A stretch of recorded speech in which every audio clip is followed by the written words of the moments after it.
Yeah. Yes, come on in the room, ladies and gentlemen. We are live. Y'all come on in here. All right, ladies and gentlemen, we are here. We are live, and this is the Random Talking Indie Music Show coming to you live on Facebook, Periscope, YouTube, Caffeine TV soon. Minx, yeah, okay, and also Minx Radio. To the and also Mixler.com/Minx Radio. This is the Random Talk.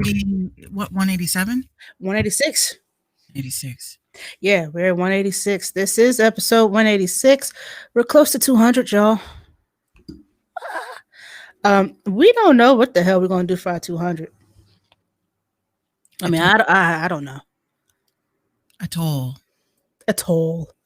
We have no idea. We have no idea what we're gonna do, but we do thank you in advance for rocking with us from day uno, since Station Head, since Facebook, since wherever you decide to join with us in your journey. We thank you. We welcome you. We want you to spread the word. Please like, share, subscribe to our Facebook page, Random Talking Indie Music Show, and also on our Twitter, same name. And yeah, check us out on rtimshow.com. I hadn't said that in a while because I don't think we updated anything yet, but we will. But we will. Just be patient. Yeah, so for those that don't know, and you live up under a rock, I am your girl 759. I'm always on the screen ready to do my thing, joined by my favorite co-host. Late ass co-host. Oh my god. Bitch was 10 minutes late. 11 minutes late. but you have priorities, and so I will let you live. Um Well, I had to go get the DoorDash because today was Boston Market Day instead of tomorrow. oh, you had Boston Market on Tuesday instead of Wednesday, huh? Yeah, man. I'll tell you why in a little bit. And on that note, I'm joined by my I'm joined by my favorite co-host, everyone's favorite Minx, aka the Bronx Bully, the beast from the east with a gap in the teeth, but it's perfectly okay, aka Merciless Minx, aka Mad Late Minx, but we still love her regardless. Do not judge her, judge your mama, and aka Scam Catching Ass Minx, because she got some more for you, I'm sure. Oh, God. It's my homegirl, Minx Couture, Minx Contour, Minx Coulter, Minx Cooter, whatever you want to call her. Just don't call her copycat. Do they dig Minx or do they motherfucking dig? I hope they dig. And if not, we have two words. Shovel. Bitch! So we've got some topics for you. And it's good I really didn't have to look too much for them.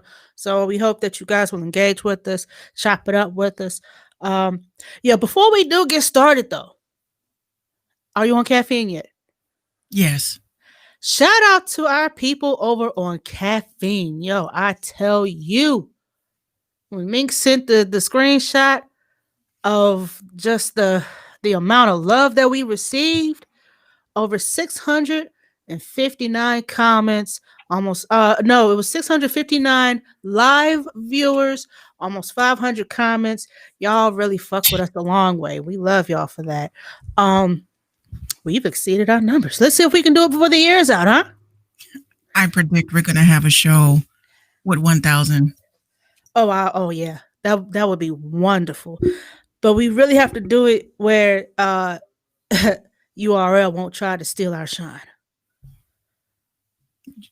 You want to have a good laugh? Uh-oh. I'm about to send you a text, though. I don't want to be rude to our listeners. Is this off air? Yeah. Okay. Whoa. All right. Well, before we do get started with the foolery, fuckery, and all of the shenanigans, we would like you guys to become part of the hustle culture put it back on tonight. The movement's growing. So if you want to be part of the hustle culture, all you have to do is send in your picture along with your name, your IG handle, your profession, your location, and what you think hustle culture means to you.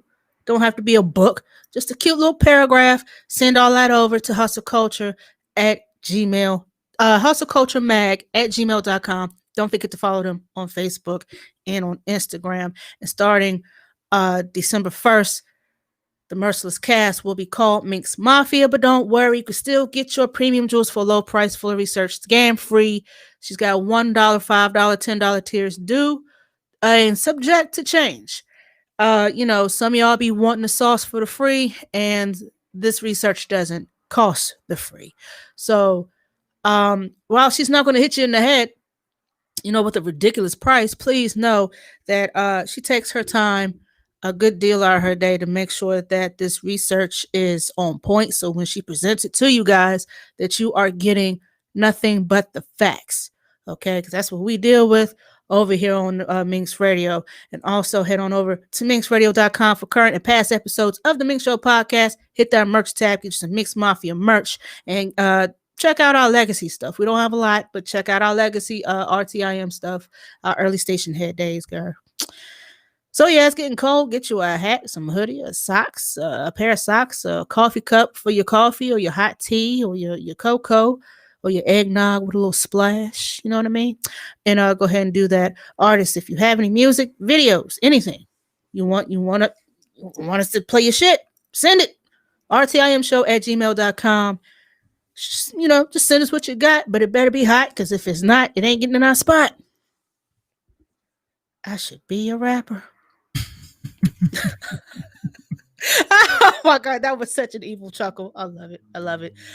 Business owners, if you have if you just got your LLC and you got some product that you want to promote, and you need to, reach cross lines, we got you. Send us your information on the RTIM page on Facebook in the inbox. Not plaster all over the wall. So just send it to us in the inbox, along with all the details of your company, your graphics, and where people can reach you, whether you have an email page or a website or whatever. Send all that over to RTIM Show in the inbox. Or you could just email us at rtimshow@gmail.com. It makes no difference to us. And also follow us on the social medias. I'm at the top. Minx is at the bottom. Minx here. Hold on. Where's my mouse? There we go. She goes by Minx Radio now on this handle. So I'm still too lazy to change this, but y'all know what I'm trying to say. I'll make us some new shit that people could follow us on and all that good stuff. And y'all get one of these at the top of the show just because we love you. All right. Uh-oh. She over there messing up already. See, we know. Well, what a day. What a day. I cleaned my first COVID room today. That was yeah, I know, right? That was kind of weird. I was like, okay, I'm putting plastic bags on my shoes. Damn. Yeah, I doubled up on gloves. I doubled up on gas. I had to do it. I was like, look, if I have to be in here, I got to protect myself. And please know, Thanksgiving, I love y'all, but I'm not coming over. Well, you're also, divinely protected, so you're good. Yeah. Yeah, go ahead. Let me tell you what happened to me today. So this was the case of the missing AirPod. Mm-hmm. So last night I was, yeah. Mm-hmm. Yeah. Mm-hmm.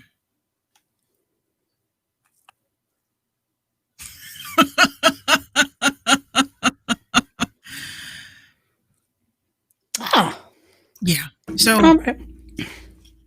yeah, I'm gonna have to address that later. But so today was the case of the missing AirPod. Basically, I fell asleep last night watching some conspiracy shit and fell asleep with my AirPods in my ear. So when I woke up this morning with my bonnet and wig on the floor, I was like, what the hell is going on? And next thing I know, I found one AirPod, which is usually like under my pillow somewhere. I'm like, maybe it's in my bonnet. I'm looking in my bonnet. Nope, it ain't there. We tore up the whole house looking for this thing. And this thing just happened to be stuck in the crevice in between my dresser. But yeah. How did that happen? Because, where I sleep, like we have our dresser, then there's the bed, and then there is Gina's bed. And, Gina climbed into our bed last night. So I found myself sleeping at the bottom of the bed somehow. So I found it. But what happened on top of that was that me and Gino, we've been talking for a while about this closet that we have. We were like, we need to clean this closet. Like every time we go in, we got to clean this closet. And it just happened. It just happened. I was like, we got to do laundry. So he's like, yeah, okay. So I'm taking out the laundry clothes. And then next thing I know, we have our whole closet in the living room. But we were able to clean everything. I know he's happy. I know he's hyped. And that's why I said, you know what, F it, I ain't cooking. Oh, well. Yeah, I ain't cooking. So nope, I'm tired. I don't even want to stand up for a long period of time. I was like, I'm just going in my she shed and chilling. So that's what was going on today. But I did want to say one thing. I wanted to start the show with some awareness. I know that everyone's used to me talking about scams and all these crazy things going on in the world. Um, but I never watch TV, and I always say I don't watch TV like that. But as I was getting ready to turn off the television, Gino was watching before he fell asleep. He was watching the news, and prime time came on or was on, and there was a story on there that really bothered me.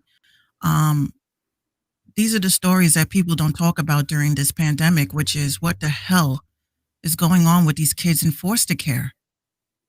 Okay, now you have kids that are sitting in foster care that have not visited their parents. They have not visited their families. You have these social workers that are backlogged.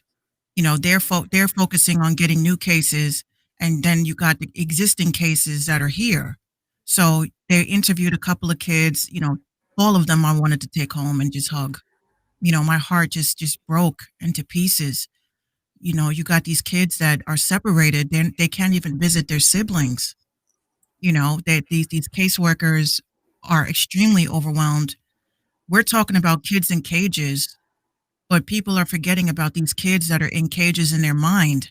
They can't see their families. They're not even having court dates to expedite the process to see if these parents have been complying with services, have been doing what they were supposed to be doing to get their kids back in their care. These parents have not seen their kids in 6 months.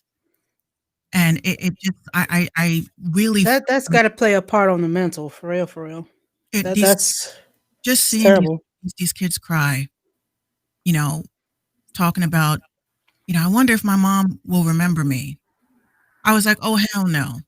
In the state of New York, and worldwide, I will do my best to raise awareness because these kids do not deserve during a holiday season. Let them fucking go home. Let them go home. Why are we even playing these games? If these kids were abused or whatever the case may be, I get it. But you're talking about parents that, one of the kids that had to go to foster care was because their mom couldn't financially take care of them. Why is this person in foster care? What are we doing as a society? We're worried about all of the wrong things. I really think that we need to wake up and use our platforms and be able to raise awareness for these kids whose lawyers, they can't even get in contact with their lawyers. Their lawyers are not even in the office. They're working from home.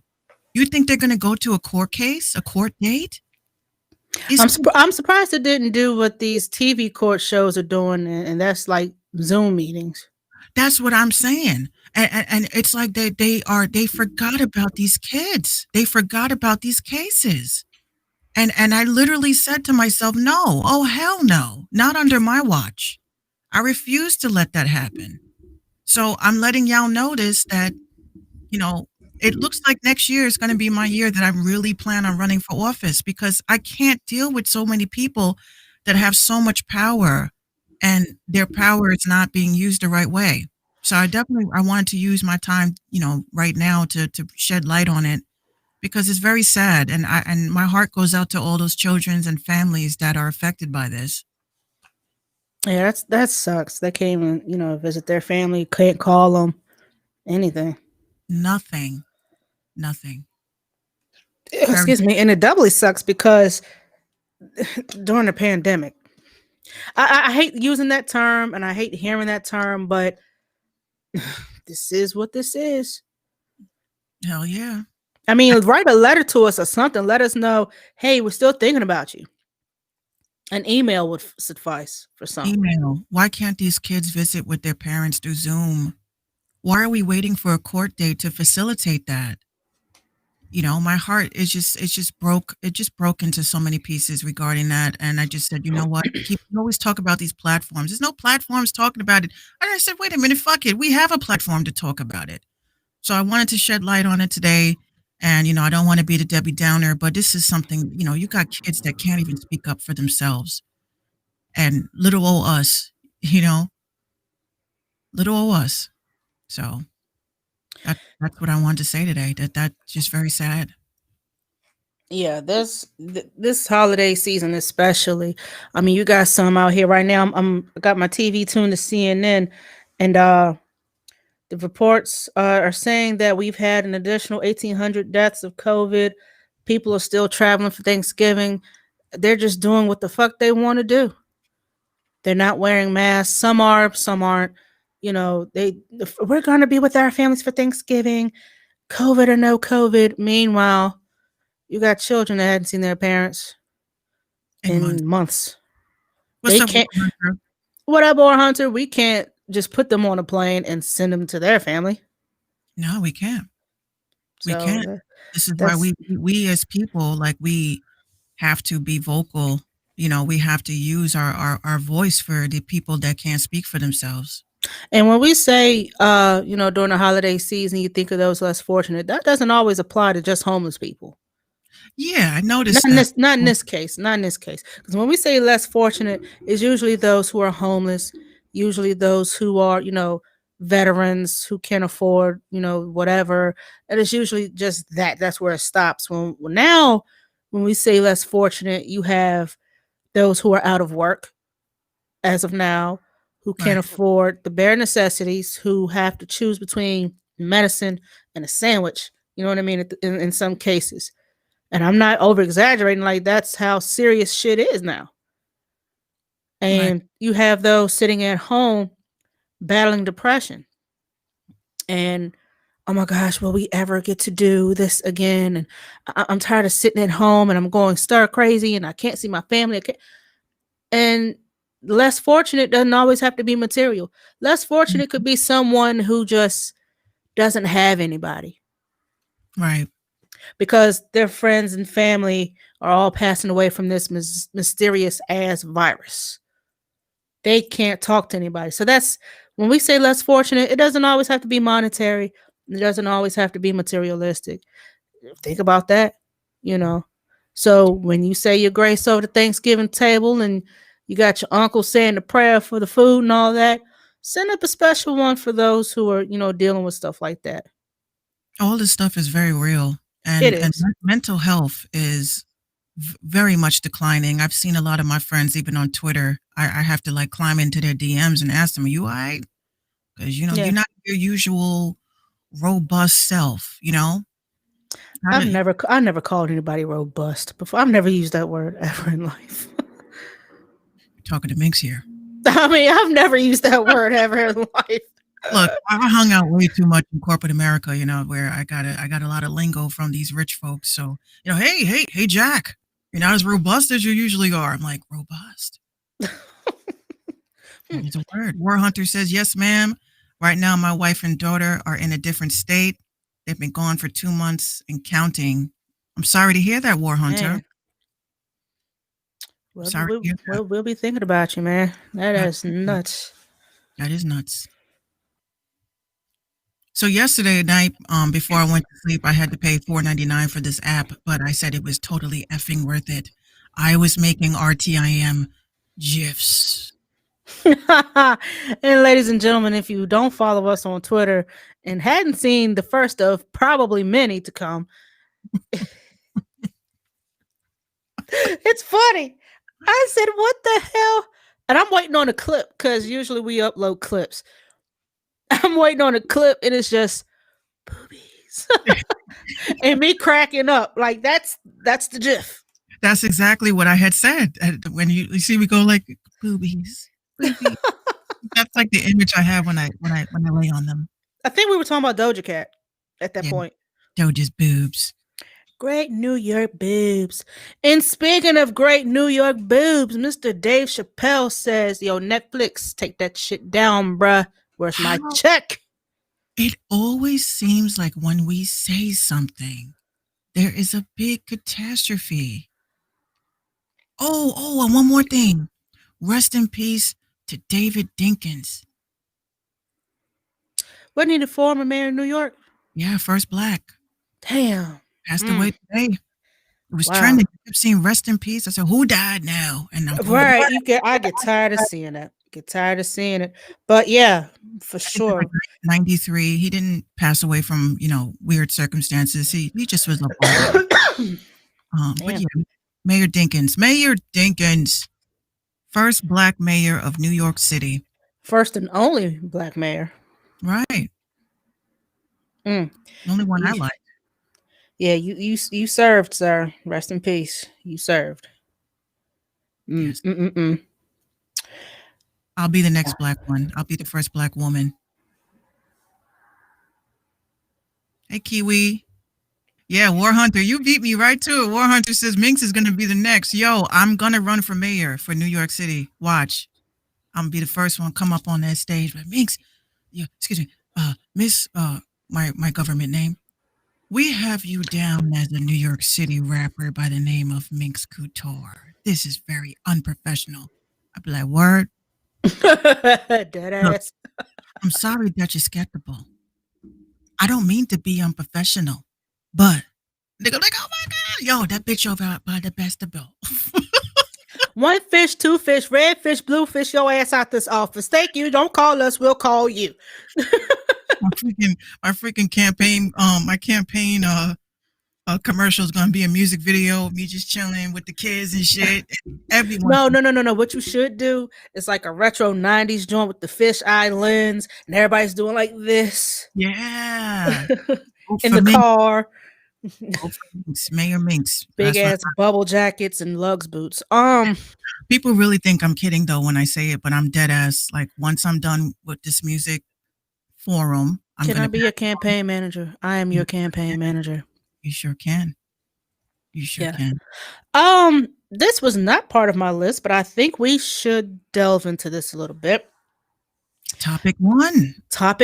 Ding ding. Someone had tweeted, who I guess is a Nicki stan.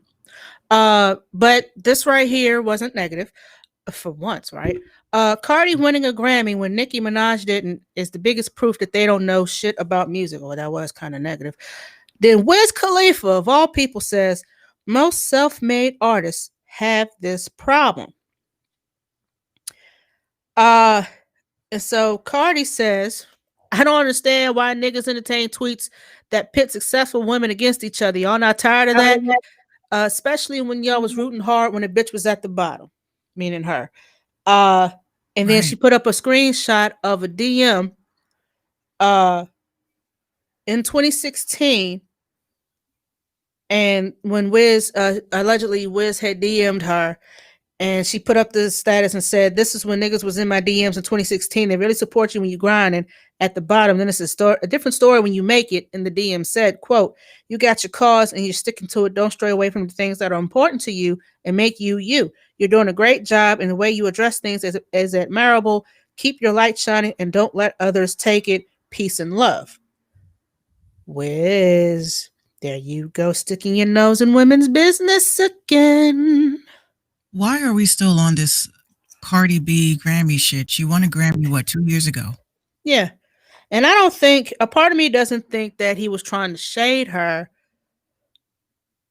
But what when it deals with two women rappers, men, y'all really don't have the opinion to state.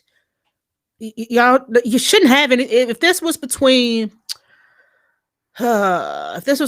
Big Sean and Logic, just saying, then yeah, y'all could say whatever. But when it has to deal with two women grinding, doing what they got to do, trying to make their name, trying to stay out of women's business. That's all we're saying. Right. You were saying. I this is what I think the major elephant in the room is. We all know this whole Grammy shit. This whole Grammy shit got blown out of proportion because of this mofo Benjamin Einfeld. Oh, I saw that, by the way. Right. But what does everyone expect Cardi to do? Oh, okay, fuck it, take it back. I don't want it. Take it. It's not for me. I don't want this Grammy. Take it. Ew. Listen. Ew. y'all really need to chill. If we lived in life, I mean, there's a lot of people that should have won Grammys. I think that John B should have won a Grammy years ago, but that doesn't mean that he's out here saying, "Yo, fuck y'all." You know, y'all ain't shit. Y'all don't have a good ear for anything. It just wasn't like, do we need Grammys? Why do we need Grammys? Why do we need Academy Awards? Why do we need Emmys? Why do we need these things? Like, what is, does that catapult you to a specific level, or does that make you better than anybody? It's just an award. I have awards from high school. Do they mean anything in my life now? It just doesn't. You know, these so-called accolades, you know, they are bought. Okay, they are bought. Now, why are we dragging Cardi B though? That's the thing I don't understand. Why are we dragging Cardi B? Why are we not dragging Post Malone for the award that he won for best hip hop? And he's not even hip hop. He's not even hip hop. Look at where he's at now. That's the same thing that they tried to put. It wasn't Doja. It was someone else in an R&B box when their shit wasn't R&B. It was labeled as, you know, like pop music. Yeah. They always want to box people in like that. The Weeknd has something to say about this Grammy snub. He says, the Grammys remain corrupt. You owe me, my fans in the industry, transparency. Yeah, and Weeknd, you're not getting any of that. What fans?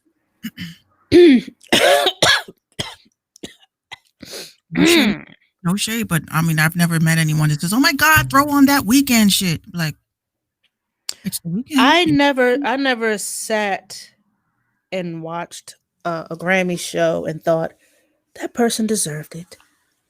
Never.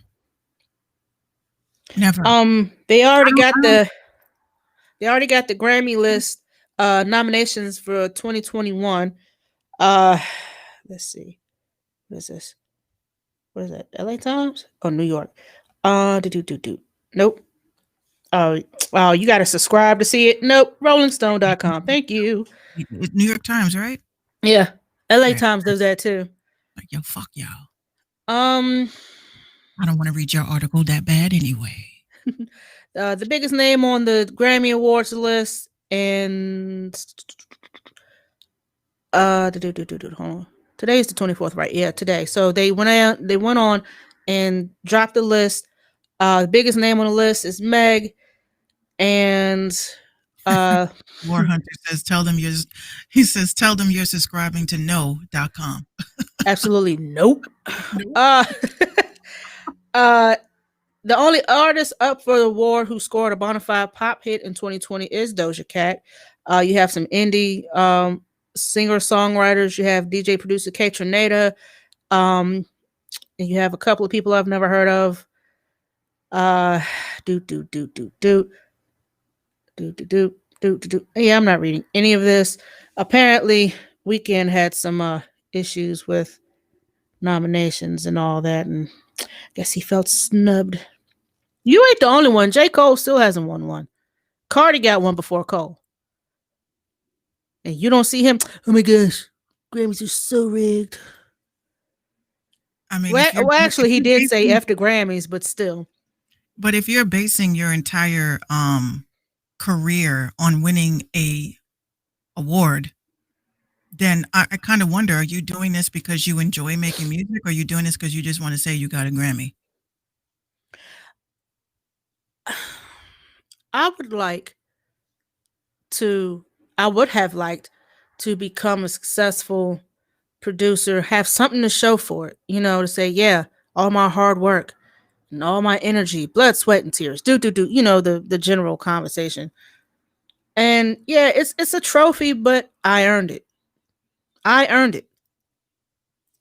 never gotten a trophy for anything in my life. Me neither. I've gotten some little ribbons and whatnot, but I've never gotten like the little, oh my gosh, you guys really love me trophy. No, I didn't even, you know, get any of these. Like they never gave me this. Like, you know what? You was here, you tried. Here you go. You said you was here, you tried.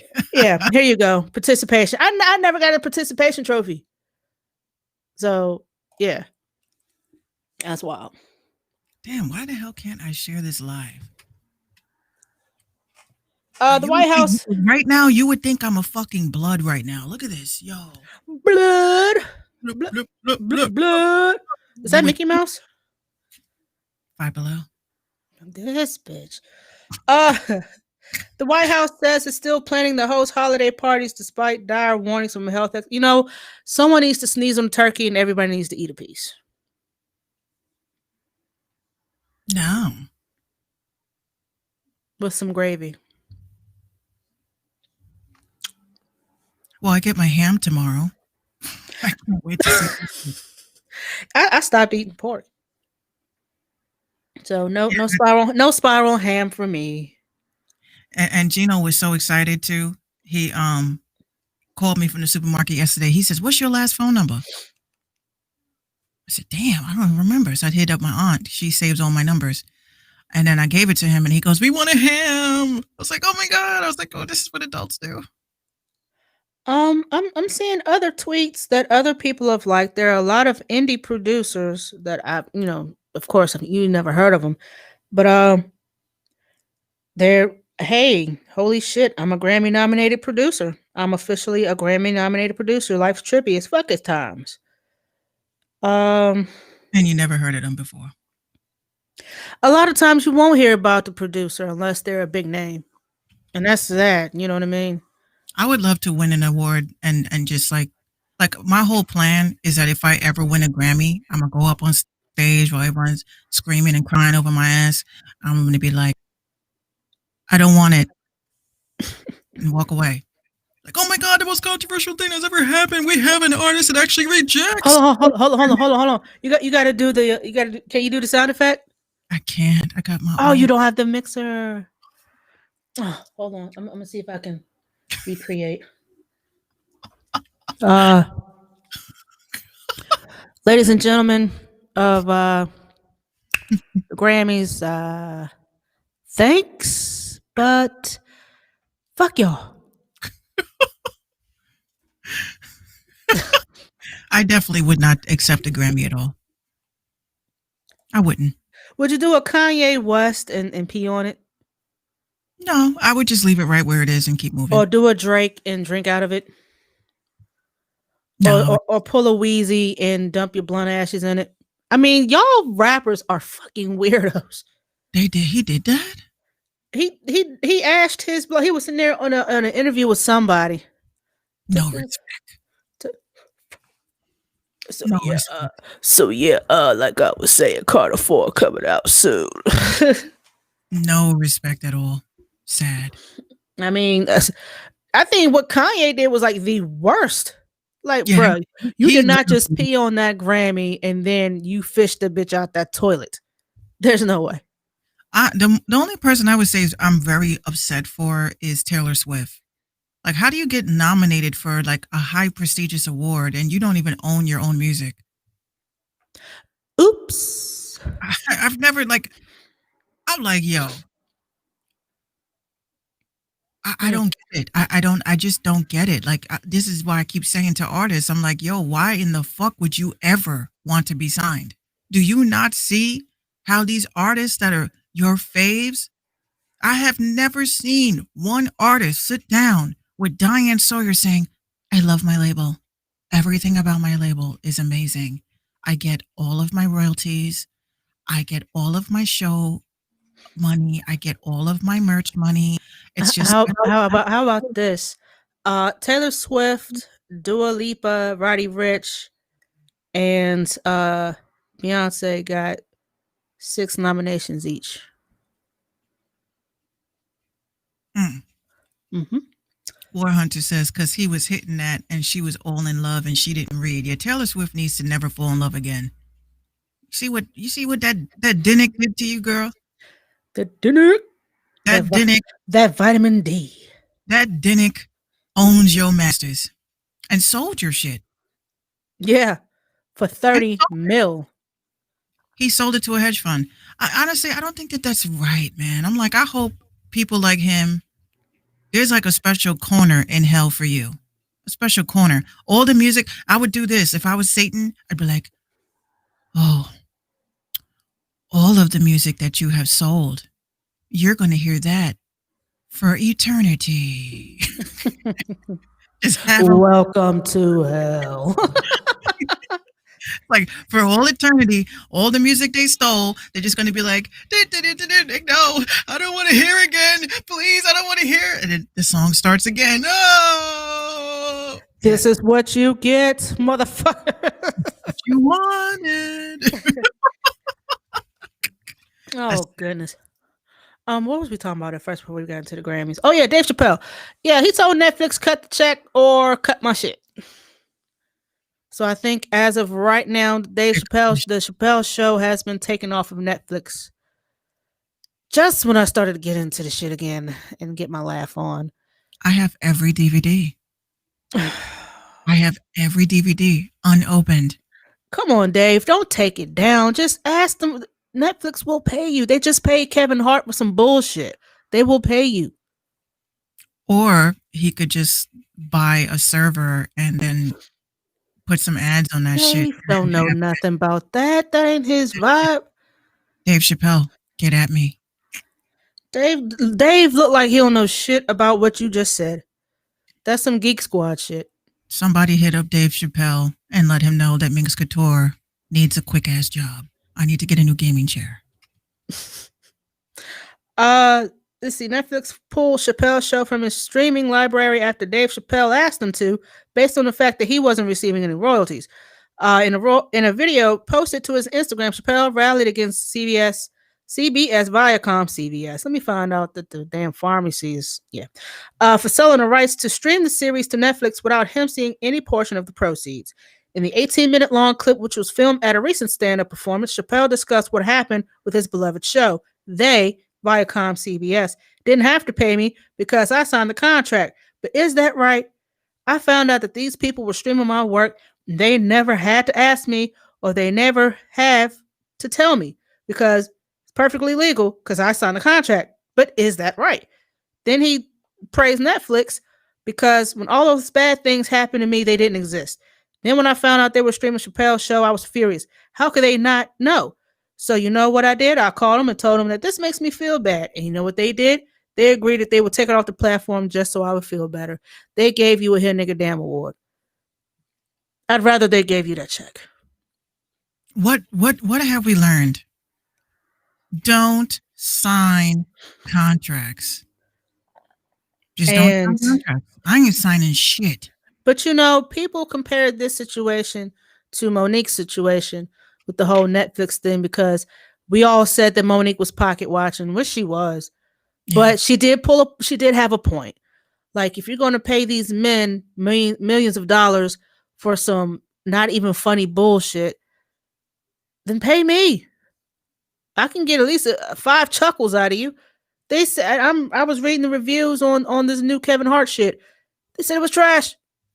Yeah, I heard it was trash. Like, garbage. He's trying too hard to keep up with that. Oh no, shit. You can't do that. That was the first time around. After he did his first big stand-up, what was it? What was the first one? Grown Little Man was all right. Like, he was getting started. It wasn't funny until he came out with it was either Seriously Funny or Laugh at My Pain. And then that was funny. And then the next 3 stand-ups and 4, 5, 6 movies, he became another Tiffany Haddish. He became unfunny. He became gimmicky. It's my bestie. Give me that Bobo. Whoop. Say, hey, everybody. What was that about? Say, hey, everybody. Hey, everybody. How you doing? And up she goes. Oh, this is going to be fun. She needs a step stool. 1, 2. Crack. Oh, my God. Gina. She came to me today. What's going on? Because last night before she went to sleep, I said, I got to do a Merciless cast. She goes, oh, is 759 going to be? I said, no, it's not that. Put your shirt on, boy. Woo! They're all screaming. All your Titties. fans, all your fans are screaming. He said a word. All two of us. She always yells at him, "Put your shirt on, Daddy." Oop, I got you. Whoop. Give my heart. You almost dropped my bestie. Yay. This way I do it. Yeah. That Oh, way. that's a lot. That's a lot of hearts when you do it with like all the fingers. That's a lot of hearts. That's a lot of hearts. That's a lot of hearts, she says. That's a lot of hearts. Right? You ready for Thanksgiving? What you gonna what you cooking? eBay. eBay? Oh yeah, eBay. She loves eBay. eBay, like you love Five Below. You like Five Below too? What's your other favorite store? Claire's? Yeah, with the press on nails, they cost $8 that you just throw on and just throw on the floor. I know. I gotta see her with the nails though. Yeah. You should see her. She gets her nails done and she's just she's all dainty. She goes, Mommy, I think I'm gonna need No, she ain't showing them off. some juice. Can I have some apple juice? And I'm like, yeah, she takes the glass. Thank you. I'm like, get out of here with that. She don't want to break her nail. She don't want to break her nails at all. Yeah. She's a girly girl. Take my personal. She's like, I don't want to break my press on nails. Yeah, you don't want to break those, honey. They kind of hard to put on after you press them on. Right. You have any final thoughts for your fans? You have any final thoughts? What? What? Yeah, these headphones got to go. These have to go back to Amazon because this is already broken in. Really? Yeah. It dropped on the floor and it was a wrap. I'm not opening these again. I'm just going to give me my new ones and give it to me in red. Yeah, of course. Or black. Your back is itchy? Okay, tell Daddy to go scratch it. Say, see you later. From your hair. Oh, my hair. Oh, I'm sorry. All right, say see you later, everybody. No. No. All right, you can hang out for a bit until your grandparents come, okay? All right, let's continue. I only hear their feet coming up. Yeah, they're walking up the stairs. Like, oh, hurry. I always hear. Yeah, they're here. I always hear your folks. Okay, here you go. You're forgetting this. All right, see you later. See you later. See you later. Bye, fans. See you later. She's too much. She is. She's like 3 going on 23. Great team. I meant to report this last week on the about last Tuesday or Wednesday show. Nipsey Hussle store got vandalized. Yes, I saw that. Broke, glass everywhere, graffiti everywhere. It's a good thing they had the gates up because, you know, they would have got ransacked. Everything would have been taken out of there. But why? What's the point? Well, yeah, why Nipsey store? What did you forget Listen to her. What did you forget to say? Granny talking in the music. Oh, thank you. She makes me like I get like a little. I gotta get her. She keeps asking me for merch. She wants a Miranda Talking Indie Music Show shirt. So I said, yeah, I'm gonna make her a shirt with you, me, and then little her, and it's gonna say, I'm gonna just have like a little air quote that she'll say like, and a word from our sponsors or something like that. Or put her on the back of the shirt like, and a word from our sponsor. Exactly. Oh goodness. Because she's got something she needs to say to her fans. No, okay. For real, but we love her. She's our mascot. There we go. Our junior producer, aka the mascot, aka we got to get some new drops from her. We do. Oh shit! Look, she's telling y'all that's like liquid sage, but I'm telling y'all right now, she just cut one and she's in a small space and she's gonna die. I wish. No, I really would die though. I'll be honest with you. Oh my lord! Damn, what shit? Was that cabbage? Damn. Remember we were briefly talking about the Princess Diana interview with Martin Bashir? What now? He's got COVID-19. Really? Yeah. BBC journalist Martin Bashir is seriously unwell with complications from coronavirus. The 57-year-old who has made headlines across the world with his 1995 interview with the late Princess Diana is currently the BBC News religion editor. Really? That's sad to hear. Is it? That's like a Diana's curse. There you go. And Harvey Weinstein as well has been placed on video watch because he too has COVID-19 and they don't want another incident. Yeah. Yeah, because you know what? I was on Reddit and I saw that post that I posted up and I said, oh, how convenient. All these people are going into isolation. Yeah, Ghislaine Maxwell also in quarantine because her unit has been getting some cases. Clearly, they don't want to pass it on to her. Yeah, I see it now. Hey guys, in the break room, there's a box of donuts. It'd be a shame if we left. Be a shame if we left. It'd be a shame if we left our post, to go get some refreshments. Like, you know what? That sounds like a great idea. Yeah, just make sure you don't trip over that wire right there that actually shows the space that our inmate is at. And here's some crazy news about her. As of 6:47 p.m. Thank you, New York Post. Y'all stay on it. I need to read y'all's newspaper. Accused child abuser Ghislaine Maxwell is roused by a flashlight every 15 minutes to make sure she hasn't killed herself. Allegedly. Damn. Like she could be sitting there taking a good old cat nap. Next thing you know, they banging on the bars. All right, Ghislaine, wake your ass up. Hey, Todd. They just brought some Dunkin' Donuts into the break room. If this flashlight did not magically work. It would be a shame if the batteries died. Yo, dun, dun, dun, dun, dun, dun. You can't make this shit up. And yeah, being locked up, I think that was the worst thing ever. That was the worst thing. I'm sleeping. You're already hearing a bunch of screaming from all different, I want to go home. I didn't do it. It was him. I'm like, oh God, I just want to get some good night's sleep. And then you just like, you're chilling.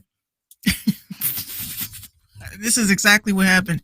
I thought they left you alone, when you're sleeping in your cell. I'm reading my book and I was like, okay, I got court in a couple of more days. I'm good. Next thing I know, I finally doze off. You kind of think that you're, back in real world, you're not confined and you're just chilling and you're just like, wake up. Like, oh. Wake up, inmate. What happened? What are we doing? We're just doing our rounds. Like, okay. Go right back to sleep. Like, okay. 10 minutes later, what you think is 10 minutes later? You're like, okay. Is that a bird chirping? That's great. We're doing our rounds. Oh! Seizure-inducing flashlights, please. They don't play. They probably bang on the. Hey, get up! Yeah, and a lot of stuff that we see on TV is just not real jail. Not realistic. They're saying that she's subjected to more onerous conditions than the Bureau of Prisons' most dangerous inmates. God damn. She is overmanaged under conditions more restrictive than inmates housed at 10 South, the most restrictive unit in the MCC, or individuals convicted of terrorism or capital murder. So she's up there with the hard criminals. Oh yeah, because she has to be really monitored. Capital murder. Oh my gosh. This letter is in response to a Monday filing from federal prosecutors informing the judge that Maxwell had had a COVID-19 scare after possible exposure to an infected staffer at the Metro Detention Center in Brooklyn and was placed in quarantine. And yeah. The letter addressed to U.S. District Judge Allison Nathan that states that Maxwell had to endure 2 nasal swabs under the threat of a 21-day quarantine if she declined and was never informed of the results. Oh my God, is she being treated like an inmate? Ms. Maxwell was ordered to remove her COVID protective mask for an in-mouth inspection, further risking exposure to the virus. They're trying to take her ass out. How do we not know if they have a swab? That, you know what? Never mind. Wrong show. Oh boy. Maxwell was also initially quarantined without a soap or toothbrush. Medical staff had ceased checking on her daily since she was put on isolation. While staff are not supposed to enter Maxwell's cell during quarantine, an unidentified man entered to snap photos of her and a guard to conduct a search.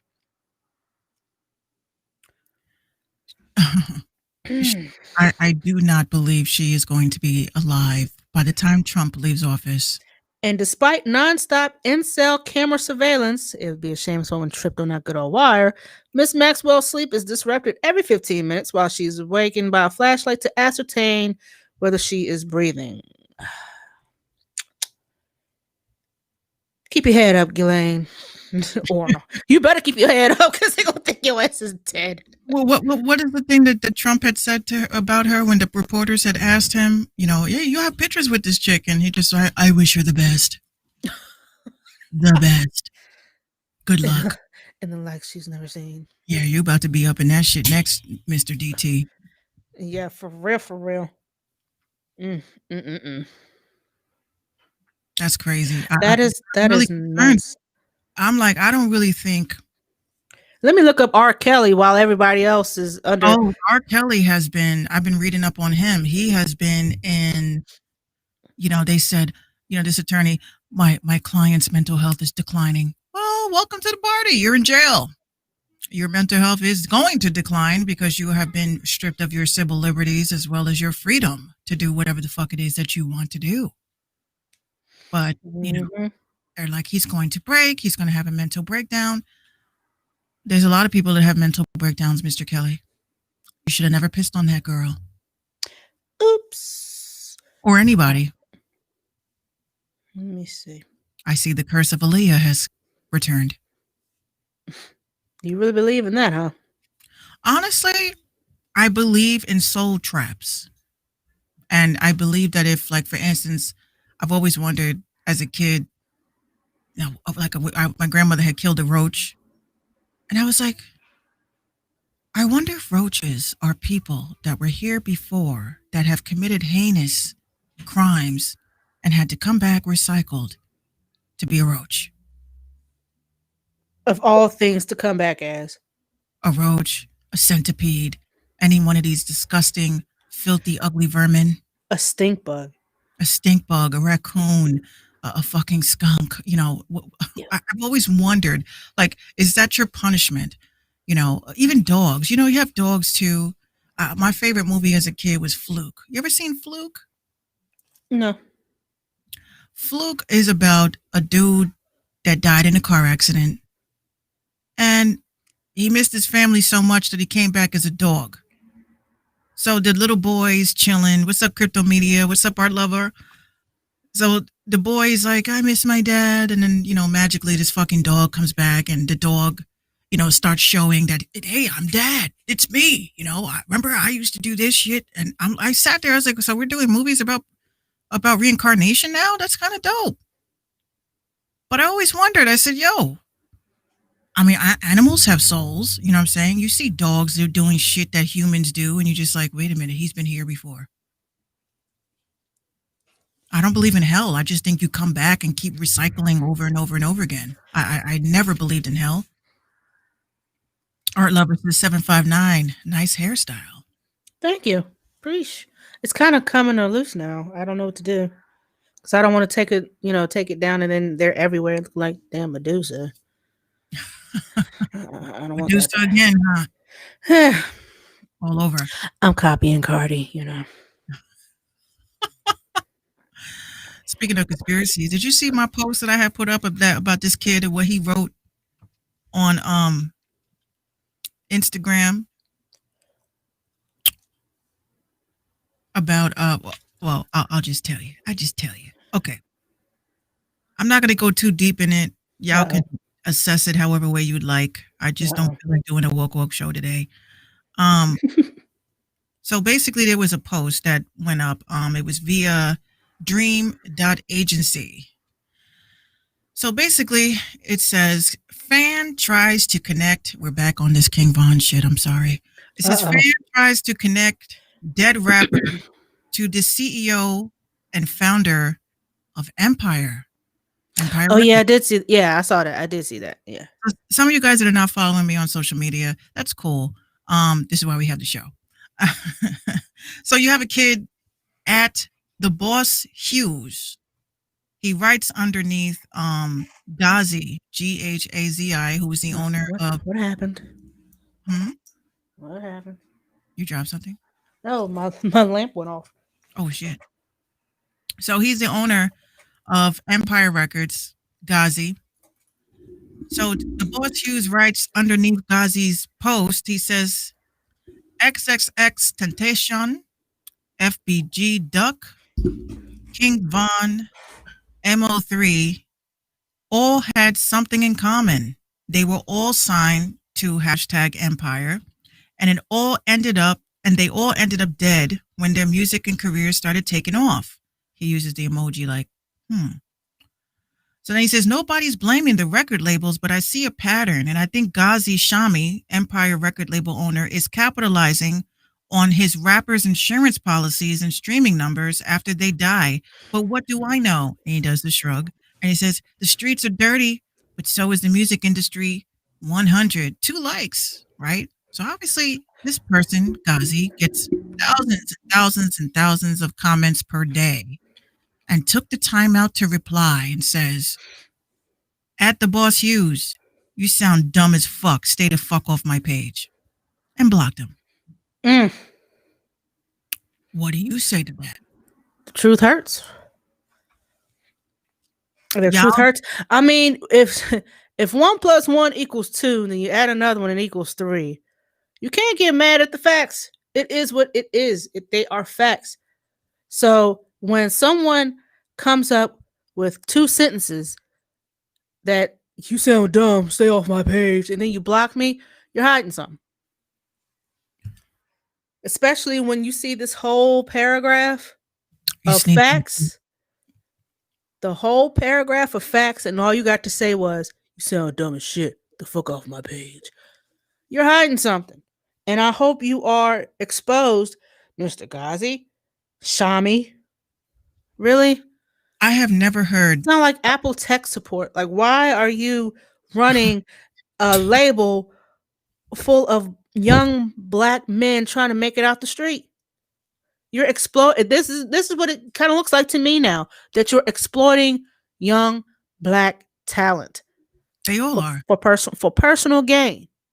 They all are, and that's why. And they're worth. And you know that the true saying, they're worth more dead than alive. They are, and all of these artists magically, they were all killed the same way, gunshots, doosh, doosh, doosh, and then King Von owned his masters. Doof, doof, doof. Tentacion owned his masters. Doof, doof, doof. And I'm thinking, it sounds like to me like Empire needs to be investigated, on a deeper level. Because first of all, I've never heard of Empire Records in my life. The only time I've heard of Empire Records was on fucking Empire, the show. I've heard of the movie. It was back in the 90s. I watched it maybe once. Pretty good. You ought to watch it. You might like it. Of course, I'm talking to my peoples, and somebody said, it's just very strange, all of these Arabs that own, I'm not saying nothing about DJ Khaled, but I don't even consider DJ Khaled a real DJ. So how the fuck are you famous? You are like DJ Khaled to me is a popular influencer because he started off in That Snap used to DJ. That used to DJ. used to, but he calls himself a producer too. I don't consider that production. And he has like a Drake fetish, which is weird. Fetish, you Screaming, say? yeah, screaming, "We the best music," and then on top of that, you got Drake looking like an Arab, or he's trying to be like a black version of an Arab, a blarab. Um, he got the little facial hair, face cuts and shit. Um, Blarab. oh, I he's a can't. blarab. He's a blarab. That's a good word. I Blarab. should write that one down. Why not? Women want to become Blasian so bad. Well, You yeah. don't even have a drop of Asia in your blood. Just because your eyes are chinky does not mean you're Asian, Oriental, none of that. Oh, wait until they find out that real samurais are black. Anyway, Oh yeah, some of us been hip. the original samurais in what was it? Japan?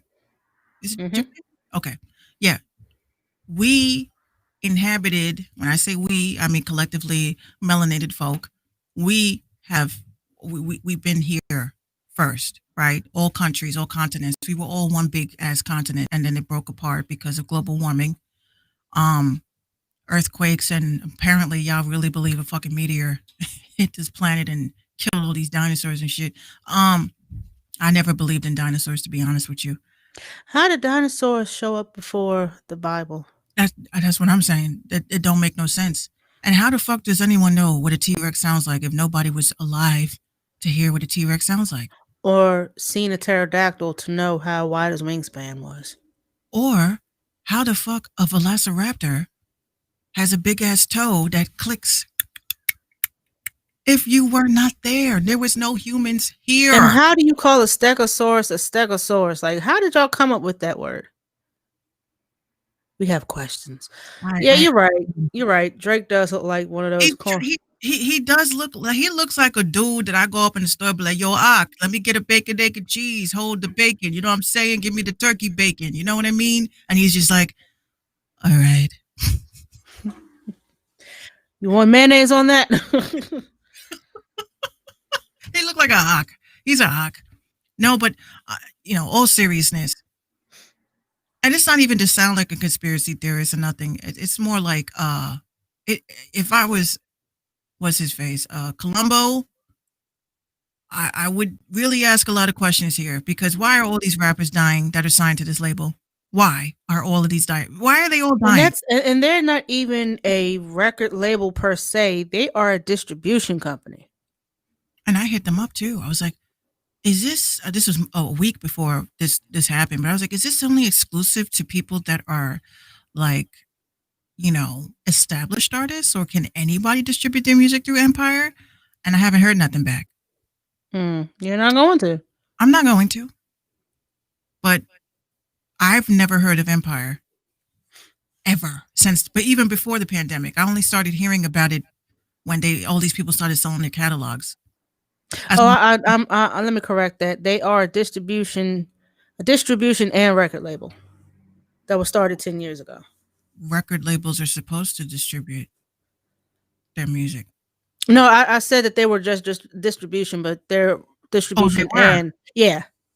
I've noticed that there's a lot of distribution companies that like Monster Cat, for instance, a distribution company is like forming a record label. Like I wouldn't be surprised in the next year or so if DistroKid becomes a record label. DistroKid Records. I have featuring little trash can, big dumpster. Yeah, what's out of tune 808s and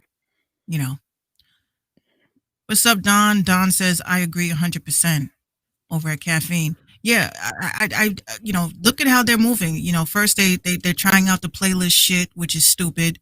And this is why, as it pertains to Empire, many prominent companies and artists have partnerships with Empire, with music being distributed across platforms such as iTunes, Google Play, Amazon, Deezer, Spotify, SoundCloud, and RDO, or supposed to be radio, along with physical CDs and vinyl being distributed to traditional record stores that are closing.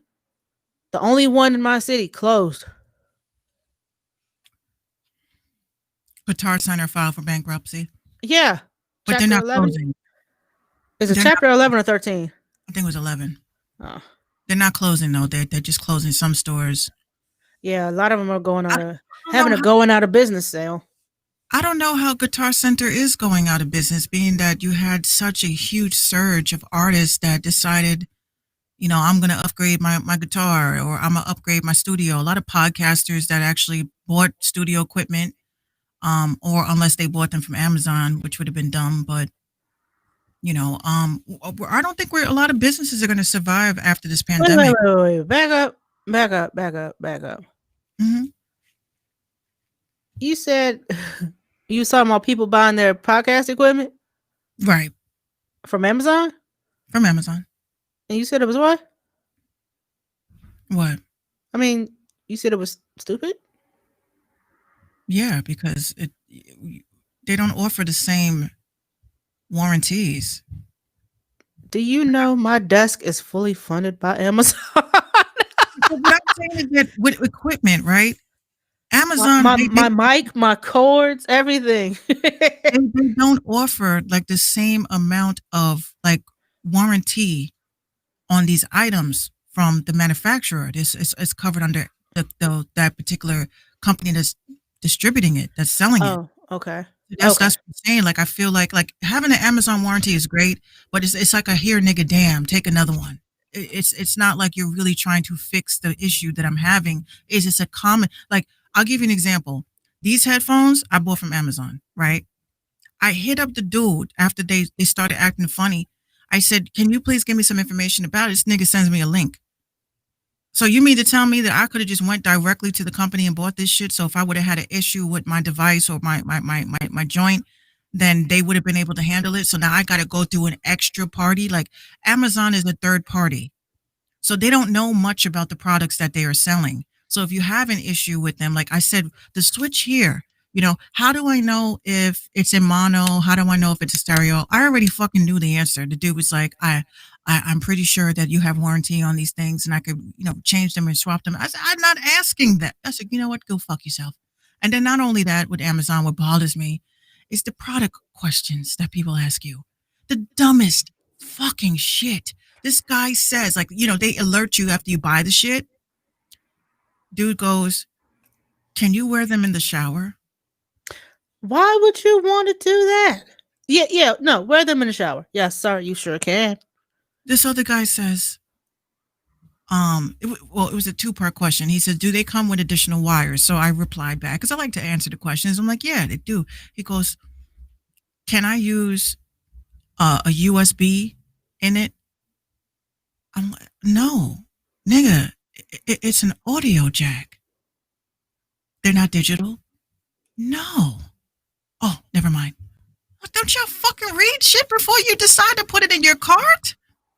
That's why I read all reviews before I say, do I want it or not? What was my favorite one I saw?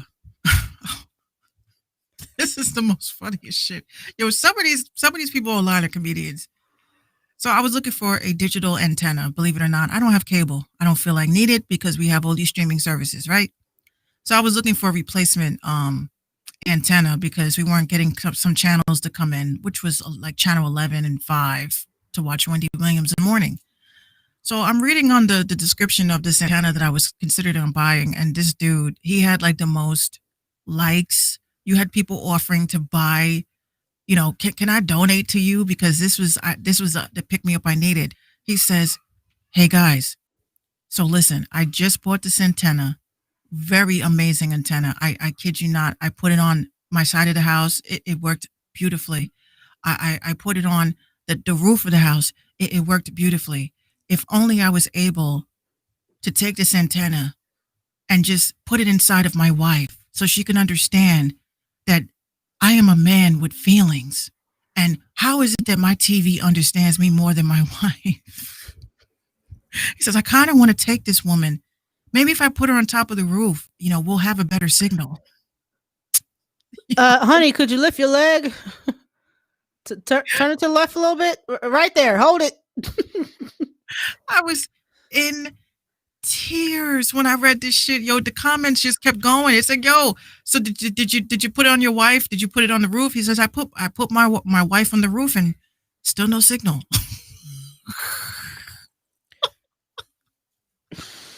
He goes, I even told my wife, I said, look, you hold this antenna, right? You're in the kitchen, I'm shopping, and then you magically remember that I need to pick up eggs, that, it will alert me. You know what? I was like, yo, this dude, hates his wife. He hates his wife. You know what? And this is why I love Reddit and places like that, because I love when men ask questions about us as women, and I'm a woman that can respond to it. And I literally have to say, on behalf of women everywhere, where the hell do y'all meet these crazy bitches? Right? For real. We need answers. Because this is one chick, like this was one dude, like he wrote a story, like it was Am I the Asshole? That's my favorite Reddit community. So he asked a question and everybody, like I literally said the same shit that the rest of these dudes were saying. So basically the story's like this. He was like, hey guys, my name is Matt and I'm getting married to my fiance. I've been with her for about 2 years. I'm super excited, but we have a little incident and I'm kind of really rethinking things. He said, so I have a special needs little sister and I promised her that when I get married someday, that she would be my flower girl. So as my wife and my future wife and I are preparing for these nuptials, I let her know and her mother, and I said, oh, my little sister, who was, she's about 18, that she was going to be the flower girl. So my fiance says to me, I don't want embarrassment. And he's like, I asked her, what would be embarrassing? She's 18 years old. Why would she, I have a niece that's like 4. Why can't she be the flower girl? He says, but babe, you're not understanding. I promised this to my little sister for years. And, I want to keep my promise. And she's just like, honestly, I don't think that's a good idea. So he says he got into the fight with the future mother-in-law. He got into the fight with the future aunt-in-law. And he's like, guys, I'm just stuck between a rock and a hard place. What should I do? Everybody's the same thing. Dump that bitch. Right. Yo, I'm like, the moment that you start questioning if I am making a good decision is the moment you gotta go. You got to go. You know what I'm saying? I'm like, yo, nobody ever saw, what was it? That movie with, damn. What was that movie? There's Something About Mary. That's what this situation reminded me of, because he had she had the special needs brother, and, nobody could touch his ears or anything like that, but only one guy, which was, what's his face, that I love, Ben Stiller. He goes and takes the earphones off his ear. He goes, I'll see you later, and walks away. And, at that moment, Mary realized, oh my God, he is the one, because my special needs little brother allowed him to touch his ears. I'm like, it took that?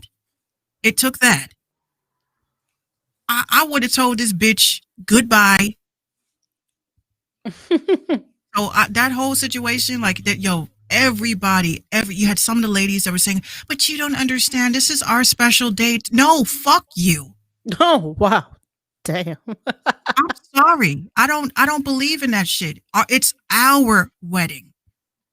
It's our wedding. It's not. I don't like it when the women kind of make it about them. Oh, hold on a second. Because it is about them, as well as your husband to be.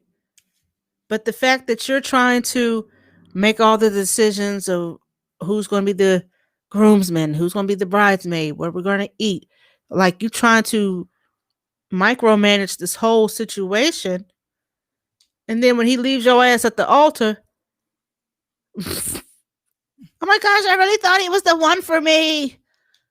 He would have been if he wouldn't be such a bitch. Art Lover says my ex was like that. Well, trying to take over the whole thing and make it about you. Look, when I get married, you know me. I don't want none of that crazy shit. I'm happy to just go to Vegas, honey. That's what I'm saying. I'm not Go through a material. drive-through.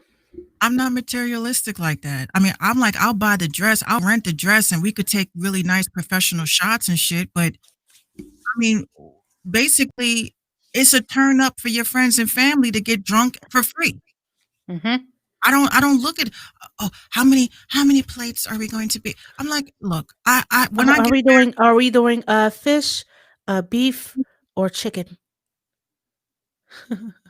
bitch, you gonna have KFC because I ain't paying it. I'll pay for my plate. Like the way I look at it, I'm like, if people want me to have a big ass wedding like that, you got to buy your own plate. You got to buy the whole thing, the hors d'oeuvres.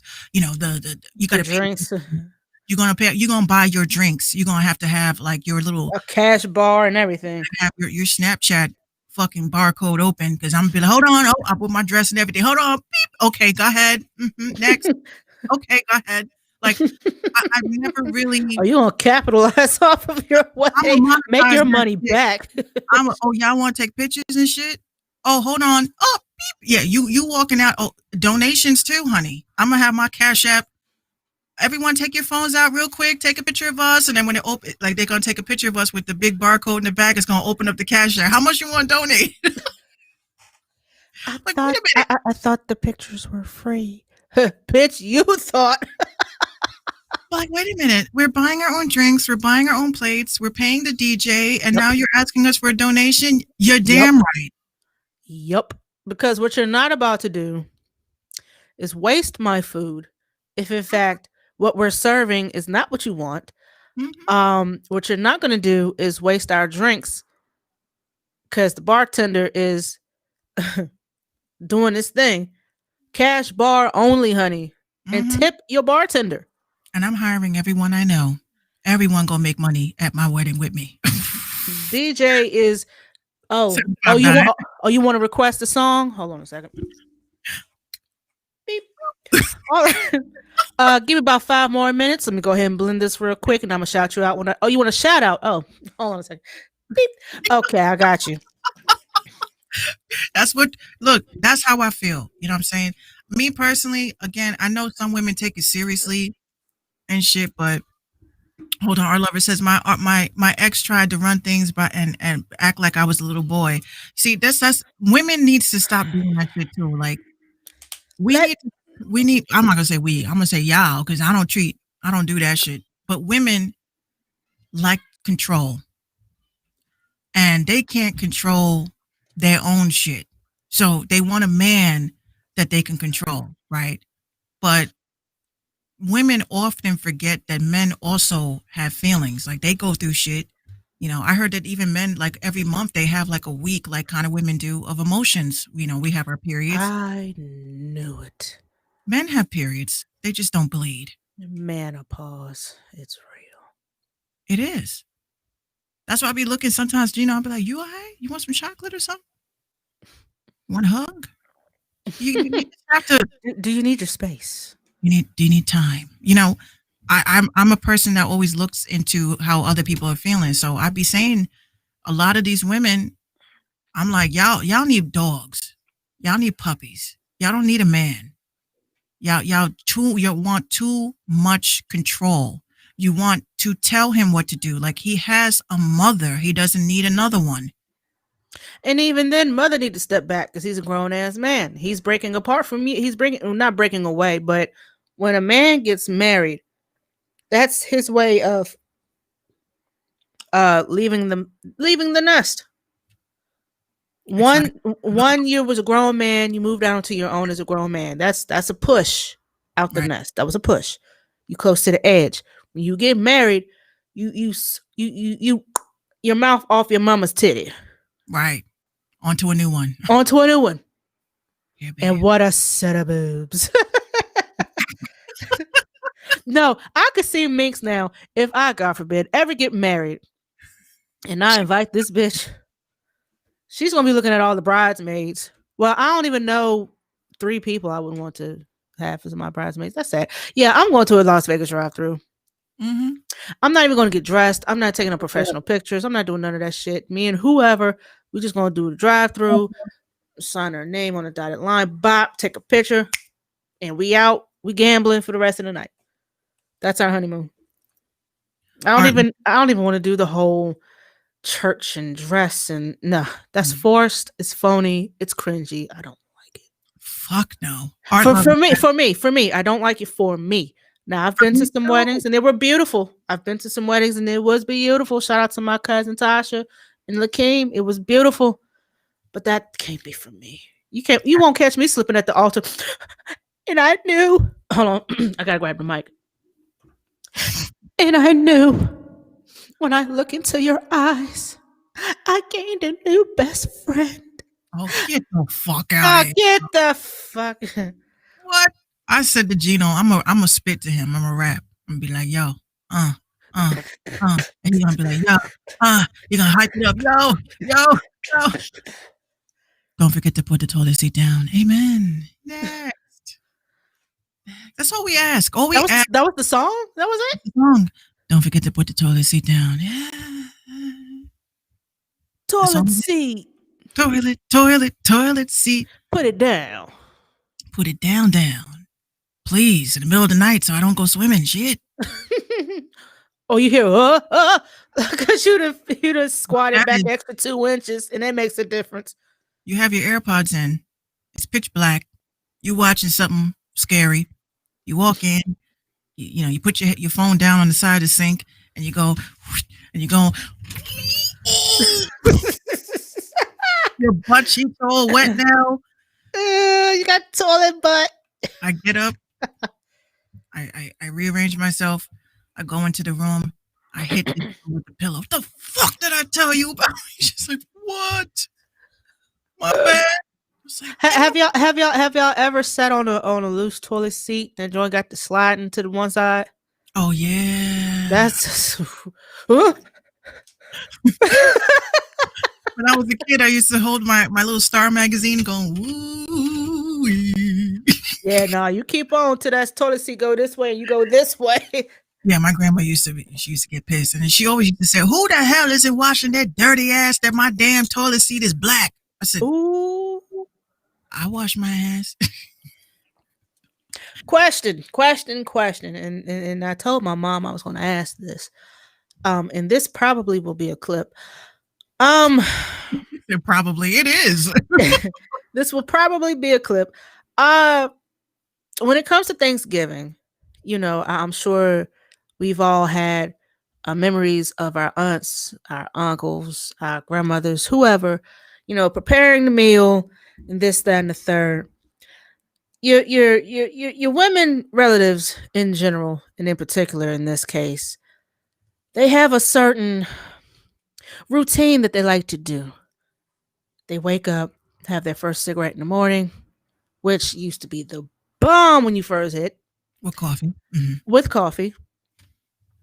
Then you plan your meal. You plan the meal, what you're going to do. So you do your prep work. But before you do so, you have to take a shower, freshen up, put on a house dress, and get ready to cook. Now, my grandmother, God rest her soul, had a specific, I don't know if it was specific, but she seemed to have wore it every holiday. She had this house dress that she used to wear all the time just for prep work. And then the day of Thanksgiving, she's dressed to the nines, putting the finishing touches on everything, reheating the food and this, then the third, making some dishes fresh. And my aunt's going to kill me because I'm putting her out like this. I'm not going to mention her name though, but she know who I'm talking to. She has this house dress that I've been secretly trying to get rid of for 20 years. She still has it to this day. For context, her grandson just turned 30. That house dress is almost older than he is. Don't tell me it's silk with flowers. No. No, it's a little green and white little house dress deal. It's the bottom part is green and the top is green and white striped. She's cooked almost every meal in this house dress. Yeah, she's taken it off. Yes, she's washed it. She's put it up. She's worn it a million times. Me and my cousin, her daughter, secretly have been trying to get rid of this house dress for years. But she hides it. My mother has a similar, not the similar pattern house dress, but she does have a house dress that she likes to parade around in as well. I'm secretly trying to get rid of that too. She doesn't know it yet. So Minx, I extend this question to you, ma'am, as a matriarch of your family. Do you have a house dress or a house coat, or what do you walk around in? Don't say butt ass because that's the end of the show. What do you walk around in when you don't have nothing to do? Like you just want to relax, you just want to chill for the day. You don't have any engagements. You just being lazy today. Like, what do you usually wear? Well, it's always a printed T-shirt and some boxers with my famous slides, Okay. and So you and always with a gaming headset on. so you don't have the proverbial house dress. You don't have that raggedy, tattered up. You don't wash I it so many actually times I that if did. you wash it one more time, the shit's going to disintegrate in cold water. I did, and I actually took like the moment after dealing with my grandfather's house and the fact that he likes to just keep everything and not throw it out. I literally said to myself, "Why am I keeping this? Why do I keep wearing this? This shit is falling apart. I've done sewed the straps back on 100 times, and I just threw it out. I just I retired it. See, that's But what I'm saying. I had Retire your house dresses. yeah, and I always like to wear well, Gino has pants I've been trying to get rid of. Oh, do tell. These are and you know what, we were cleaning today. I thought I hid them good. Oh shit. I thought I hid them good. And while I was, separating the clothes, I was like, oh, he goes, oh, there they are. I was like, fuck. Are they They, like a pair of flannels or a pair of sweats or they are basketball shorts that I have forbid him. Like we have this joke. He knows I don't get jealous, but he kind of feels a certain way because I don't get jealous of anything. Like he was getting ready to go out one day and he was wearing these basketball shorts. And I kind of thought they were a little slutty? yeah. I was like, look, you're hanging left. You know what I'm saying? He's like, what does that mean? I said, you're hanging left. He's like, Come oh, on, come on, Gino. Come on, why Gino. you looking there? I said, because anybody could look there and tell. So he said, oh, you want me to take these off? I said, no, leave them on. Because when we go to Walgreens, I'm not wearing a fucking bra. And then we'll be even. I'll take them off. I said, okay. I'm just saying. Oh, so he out there being a hoe. I call these the print pants. And I don't like the The print pants. I don't want him wearing these print pants. The slutty shorts. Yeah. But I don't get jealous. It actually, Yeah. I told him it's weird to me. I've always had this thing. I don't know if that makes me, you tell me if I'm weird.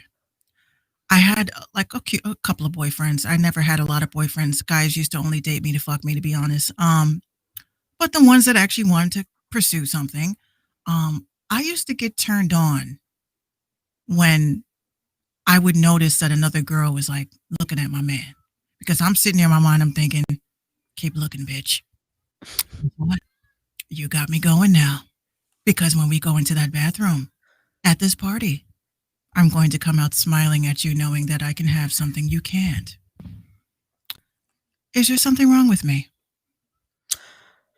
A little bit, but we already knew that. Like I don't know, hot under the collar. I do. I don't know about hot under the collar, but I know some women probably get a thrill off of knowing that women look at their men knowing full well. Here's the thing: you don't know if you don't know. You don't. And Oh, I can't say this about Gino because he's such a loyal Libra. He's such a loyal guy that he would never do this to hurt you. However, if you dated any other sign, it's more than likely he probably would have tested those waters. Leos, and yes. Toxic as hell, aren't they?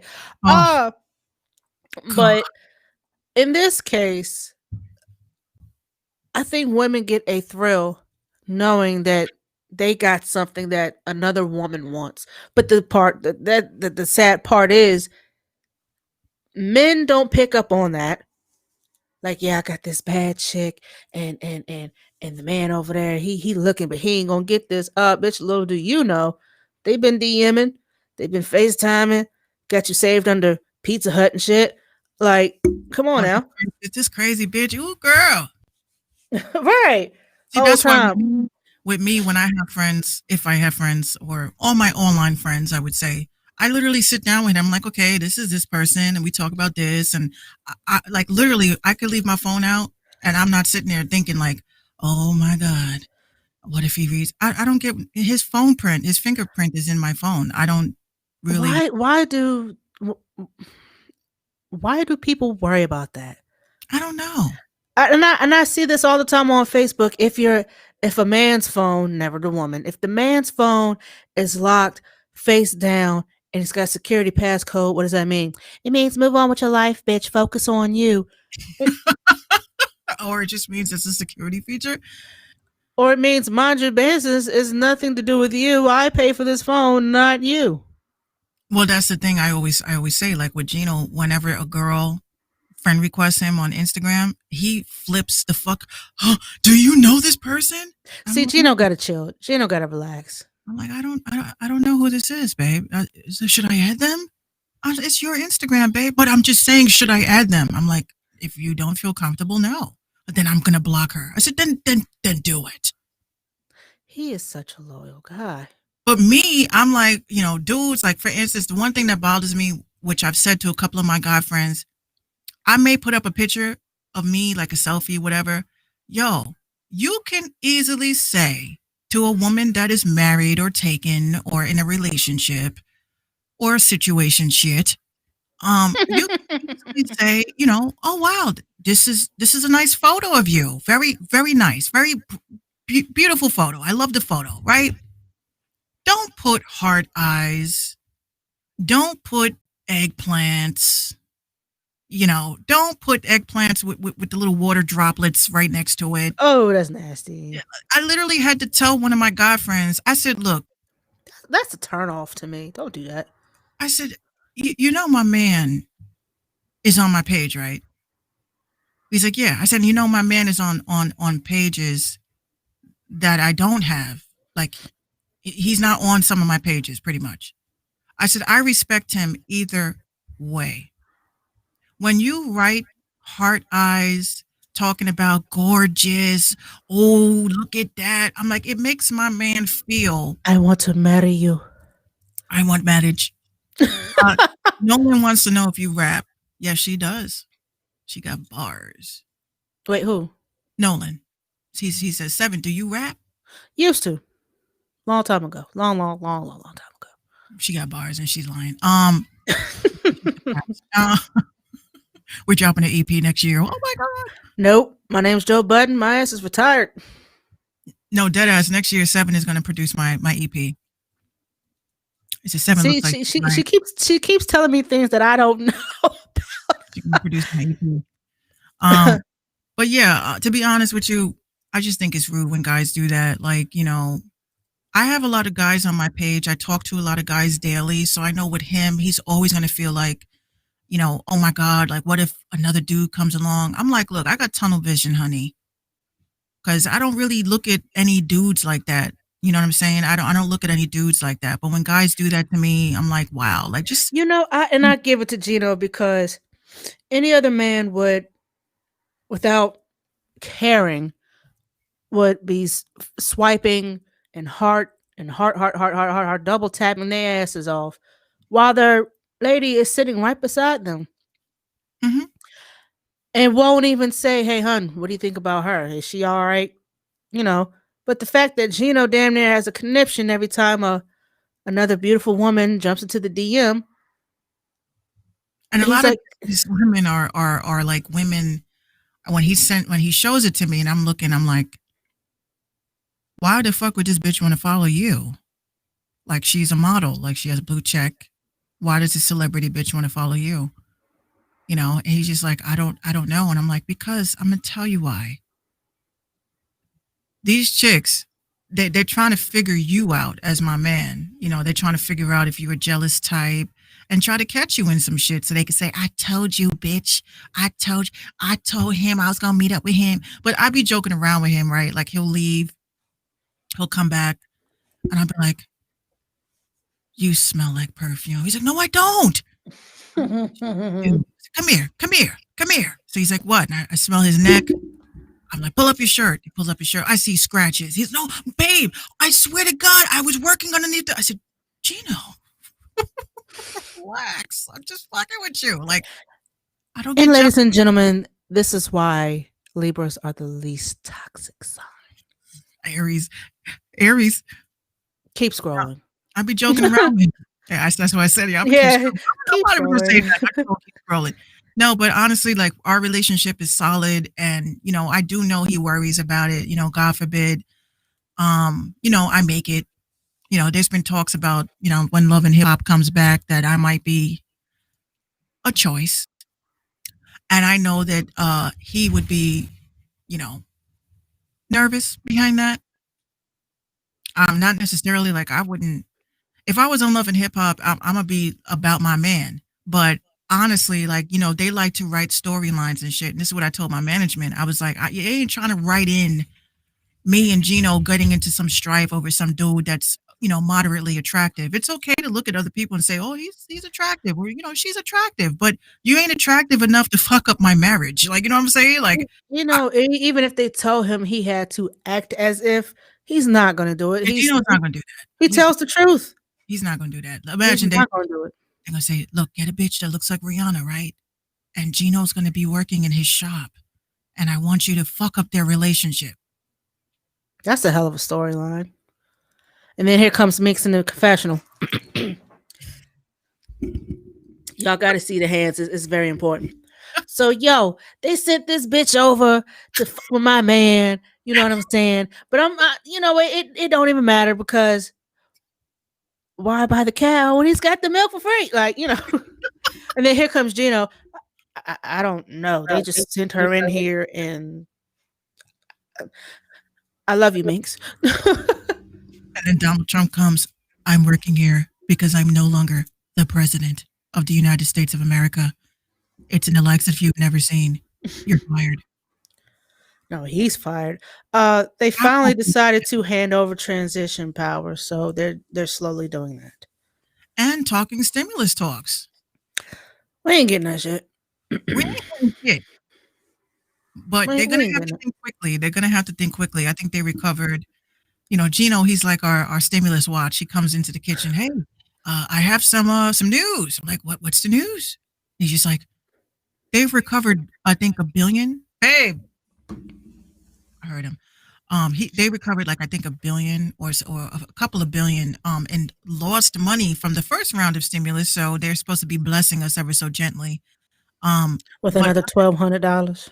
$1,200. Other countries, this is why I read comments what other countries are saying, like Canada. They're like, I don't understand how the Americans are doing it with just one stimulus. We get paid like $2,000 a month. I mean, a week. They get like 2 G's a week. Yeah. In Canada. Healthcare coverage on point. They don't have to pay for healthcare. Right. And Nolan, yes, you're absolutely right. Nolan says student loan forgiveness. And he also says, you know, we were going to pay that back later. Oh, yeah. Well, seeing how we have, when we swear in our new president, y'all do know that y'all's first lady is a teacher. So best believe those student loans, that whole talk of student loans and student debt forgiveness, it's going to come up. Yeah. But would that be fair for those who had scraped and struggled to pay their student loans? Like, what happens with them? They should get like some sort of refund. Like a percentage, right? Yeah. You should get like 30% back at least. Like you paid your loans back on time without any type of penalty. Here's a little something for doing so, being a responsible adult. Here you go. And that's why part of me feels like, you know, you got these kids that, you know, they leave high school, they go to college, they're dropping out. You know, they can't finish because they can't pay for room and board. They can't pay for this or that. At that point, you start saying to yourself, "Yo, this seems like a fucking scam," because we're basically graduating. Like I was having this conversation with my sister today. That's a good question, Nolan. Nolan says, "Does Joe live during the term or does he croak?" I hope he's gonna be all right. That is one stressful ass job. I wouldn't want it, but I hope he does. I always felt that Bernie wouldn't if he was elected, Yeah. but we gotta stop electing these old ass men. Nolan said, "Them motherfuckers is old as shit." Man, they got 9 toes in the hole already. Like, why are we electing these half dead ass men? Why? Yeah. What's up, Project Rico? Nolan says, "I take Kamala," and Art If Lover says he's if like, if Biden is what, 77, "Damn, he's that old." 74 or 77. Hey Siri, how old is Joe Biden? Joe Biden is 78 years old. You.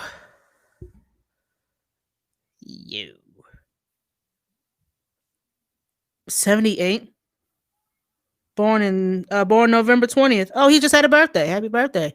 1942. Well, I will hope he don't get COVID. If so, and he doesn't make it, we will have our first black female president. Yeah, based on They're gonna eat her ass alive. Pause. Yeah, Art Lover says, "Yeah, he's starting to forget things." That's not good. That's not good. Like, Already. why can't we have someone that's like 35? And that's the minimum age. And But what was it? Yesterday was the anniversary of Kennedy. Yeah. I watched. You know what? I know the story. I've heard the conspiracy theories, but I watch these documentaries every year when it comes up. I felt that if we had a Kennedy, especially him during this time, and as young as he was, hold on. Segue. We have to say what up to John Wick. I was just thinking about you today. Yo, where you been, man?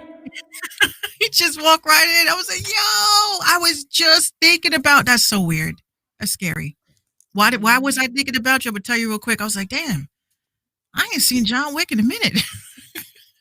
Where he been at? Ta-da! Oof, and there he is. Welcome back. John Wick says it's because we got a connection, girl. Yes. Yeah, welcome back. What was I saying about Kennedy?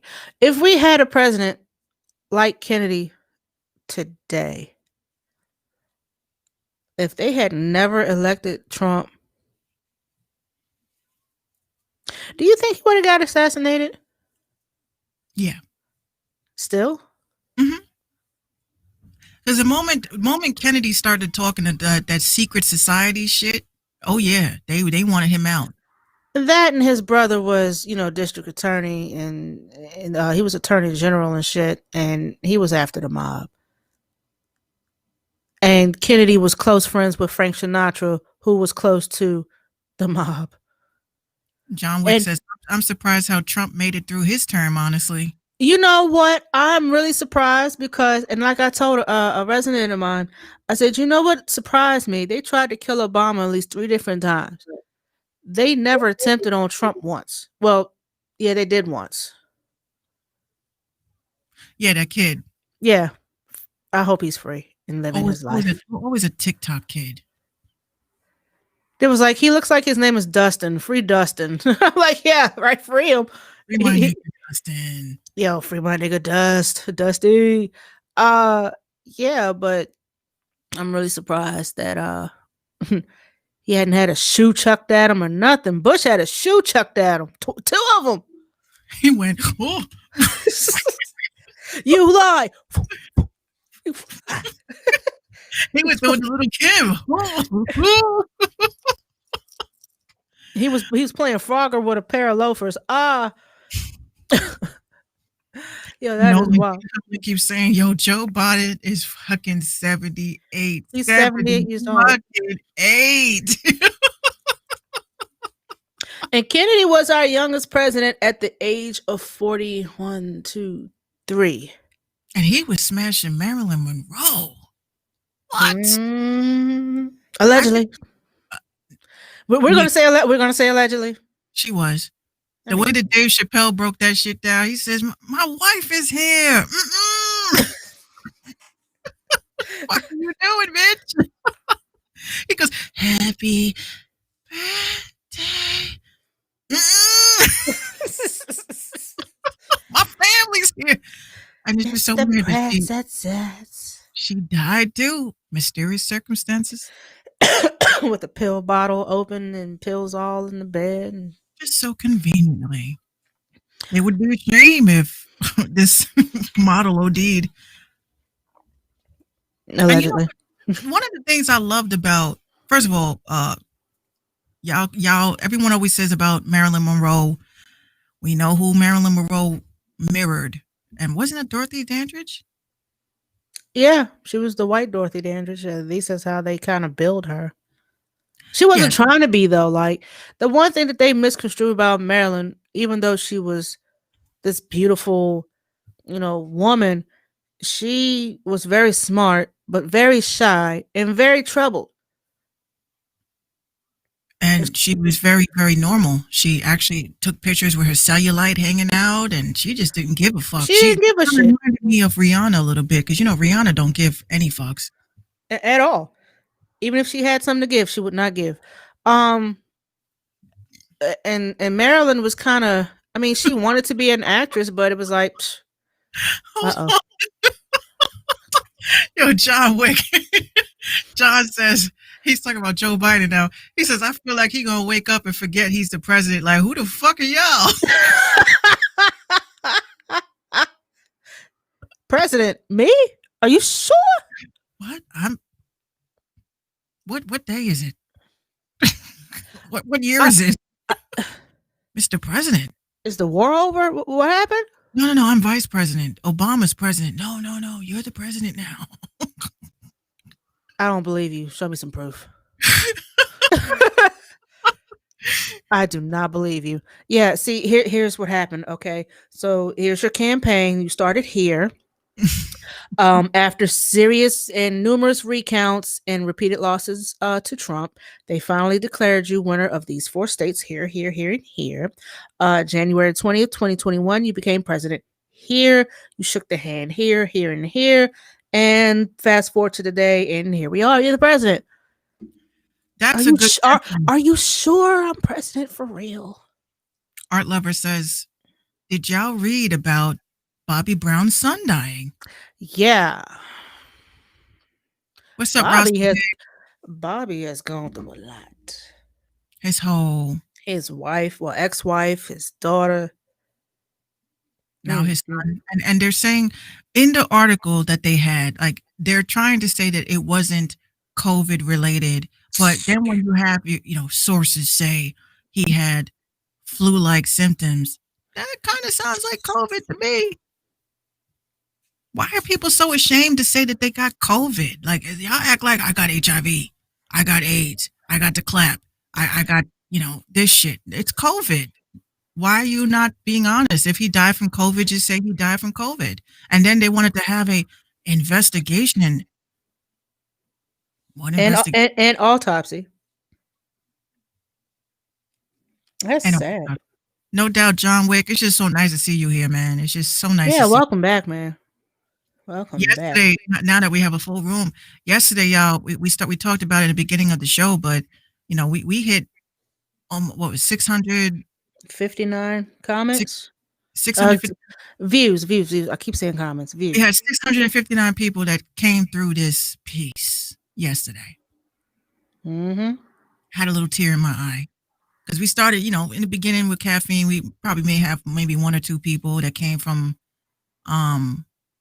Station Head. Mm-hmm. But to get the results. And you know, I got these people at caffeine hitting me up like, hey, broadcaster, I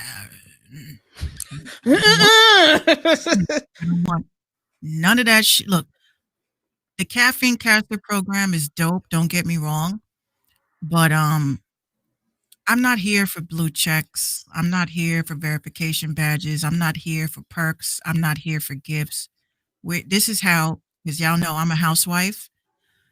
This is where I come to unwind and talk to the world. And I don't care for those accolades and all that, but it's nice. But it's very nice to know that 659 people said, yo, this is a lit show. This is a dope ass show. And it means so much to me, y'all.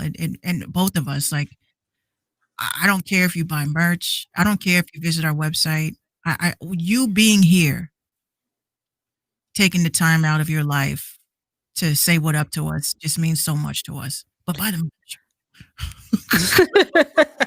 Get the hoodies. Thank you guys.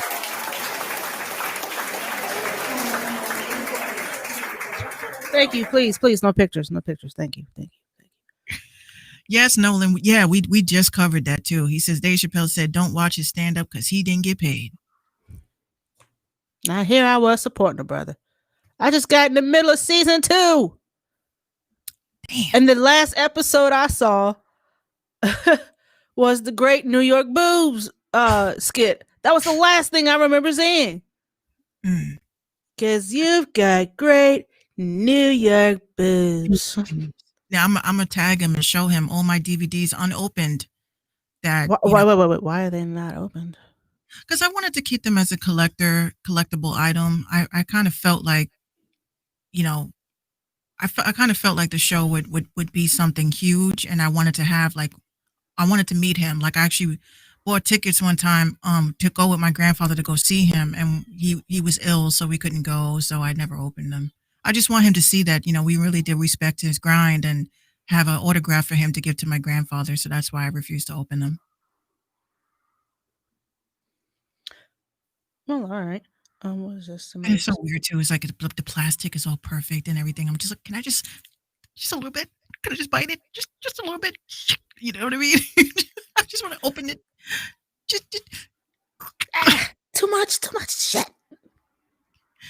That was my favorite one, Nolan. I said, "How about the white family with the N word?" No, that was the last one I looked at after the New York boobs one. It was NIGGAR. It's the family. I don't want to say it because we'll probably get blocked. Morning, niggas.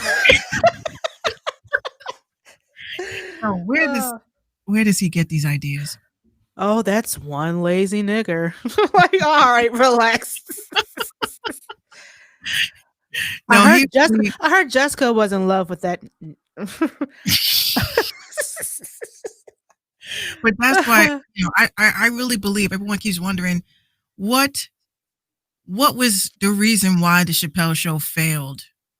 And it wasn't because he fled to Africa or some shit. It was because of the black white supremacists. I think that's what pissed a lot of people off. That pushed the envelope into its entirety. The Clayton Bixby. Oh yeah. Yeah. That once that episode aired, you started feeling like a different essence of the show. Like, it's like, he said, "I'm really surprised we did not get canceled after that one because that was risky." And nobody, you know, he really did put people on. Like, nobody really knew who Paul Mooney was like that until you realize, yo, this dude was writing for Richard Pryor. Like, what the fuck? Mm-hmm. Very educational. Like, people, they sleep on the comedy world. You know, I really thought being a comedian is a lot harder these days. So I take my hat off to them. But if I ever decided my dream is to go to Laugh Factory in Manhattan and do a stand-up, that's my dream, just to say I did it.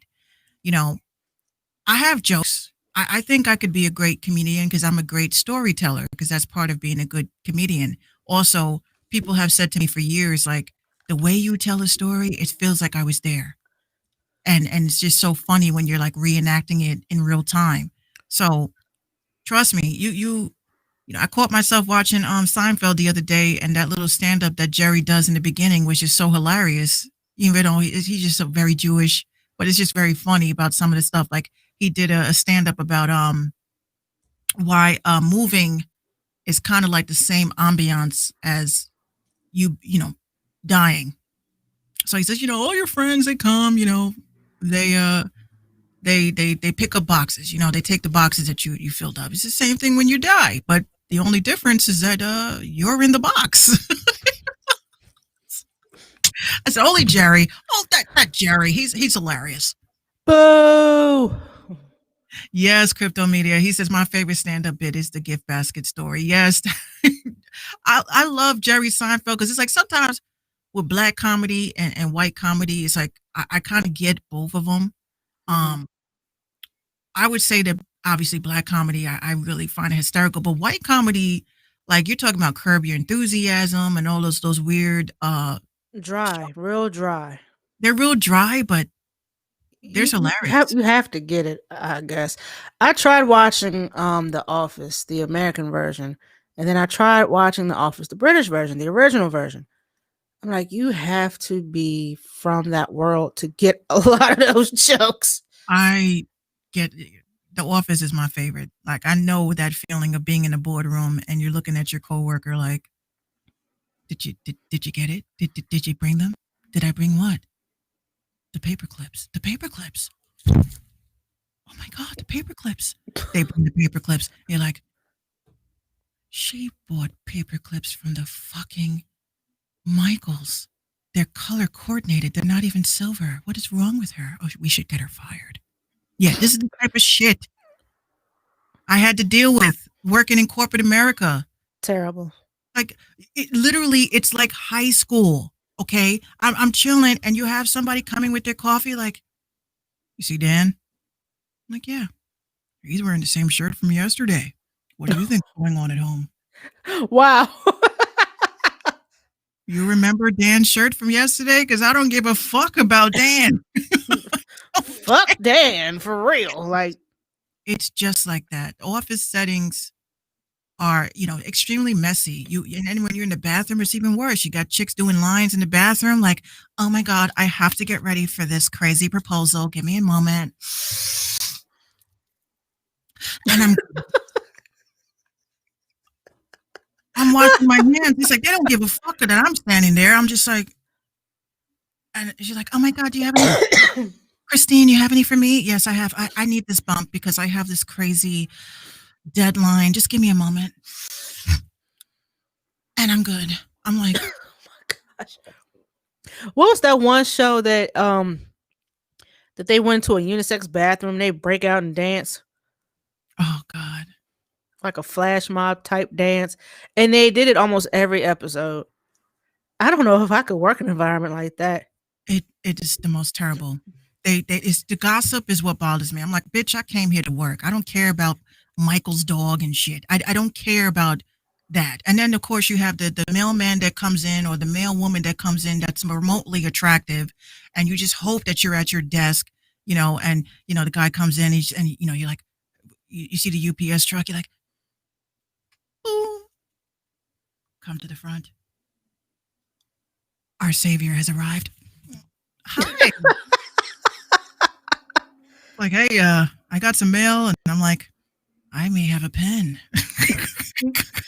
I can sign for your package. Any day, sir. that corporate America life, I could never go back to that shit. Like, it's just way too much.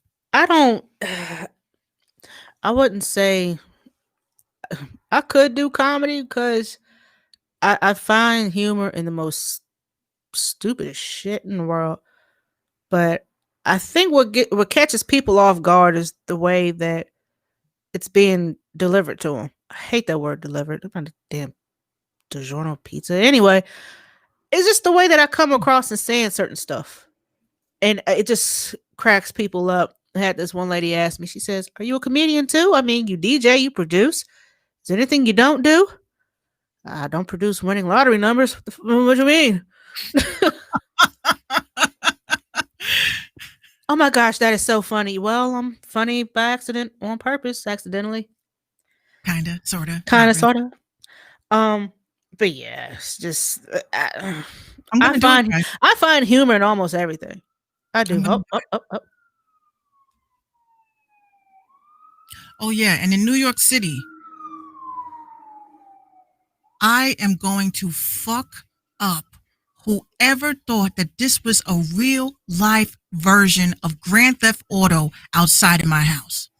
Ooh, At what happened? 2 o'clock in the morning, I have Citizen now because of this. I got my AirPods in and my dog starts barking like crazy. I said, what the fuck is going on? The cat and the dog are fighting again. These two mofos is looking out the window like, oh, you see this shit? Oh. It just sounded like you just kept hearing. So I was like, that sounds like a gun. I'm like, so I wake up Gino. I said, yo, there's something going on outside. So he's just like, and then he heard, yo, fuck you. I'm thinking maybe my neighbor is playing Grand Theft Auto with like a new surround sound shit. Oh no. Then all the alerts on the phone started going off. So it definitely wasn't firecrackers. I'll tell you that shit. I know the difference. Oh, from yesterday when we were live? Yeah. That they have been shooting like crazy. I don't know if this has been happening around y'all, where your cities are. But, be very careful around New Year's Eve because you got these people that are going to, they're not dropping the ball here, right? They're dropping bullets. They're dropping bullets on some dead ass shit. So now, I make sure to it, y'all need to save your bullets. We may need them, with the way this country is going. Don't waste them all on some dumb shit. We might need them. But yeah, whoever the dude was that died, I'm salute you, but they made him into Swiss cheese out here. Oh my. I said to Gino, I was like, yo, and mind you, you're talking about right across the street from me, there is an in-ground pool. Okay. There's all residential houses. It's all very nice and beautiful. And I'm like, what the fuck? What are y'all doing out here? What are y'all doing? This is just way too much. You got kids that need to sleep at night and y'all are just shooting up the joint. Yeah, y'all need to chill with that. But shout out to Citizen though. I was definitely promote my music like heavy on there. That is some kind of nuts to hear that going on outside your door. I woke up from it and I'm hearing helicopters and everything. I was like, damn. I literally thought I was playing Grand Theft Auto and I fell asleep or some shit. That's how it sounded outside. You hear cars racing and it's like, yo, by the time that this holiday season is over. You have a narrow street. Very. So if someone sneezes while speeding off, they hitting every car on that side. Every one of them. That's why Gino, he don't park there no more. Mm-hmm. So he probably parks like 6 blocks away from everybody, just so nobody will hit his car. Yeah, everything is. Oh, I'll get the car. I'm like, just right out. No, it's far. I'm like, oh, okay. He's one of those that will park at the bottom end of Walmart. The Chicago streets are like that, man. Somehow or another, we got to do something. We definitely got to do something because, we should not be fighting and killing each other. We should be preserving and building and getting our own army ready because that when they start rolling out these mandatory COVID vaccinations, some of us are going to be in the my mom was asking me about that. She says, if your job told you that you had to take this vaccine in order to keep working, would you do it? I said, fuck no. It was great working with y'all. Mm-mm. Because what are you putting in my body? Number one.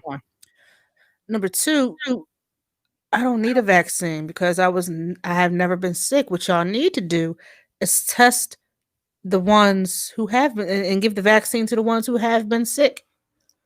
That's how that works. You don't give me anything to cure what I never had because it could be placebo. It could be anything. It could be a virus that they're putting inside of you. So you don't know what's going on. What up, Patrick? 914. You must be from the 914. I bet you from Yonkers or something. Listen to that accent. Yonkers. Yonkers.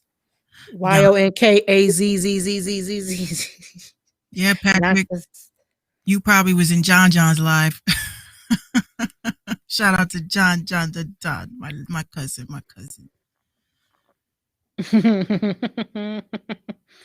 Shout out to. I didn't even know he was live today, y'all. To be honest with you. If you're ever sad, just remember the world is 4.543 billion years old, and you somehow managed to exist at the same time as Baby Yoda. That's noble.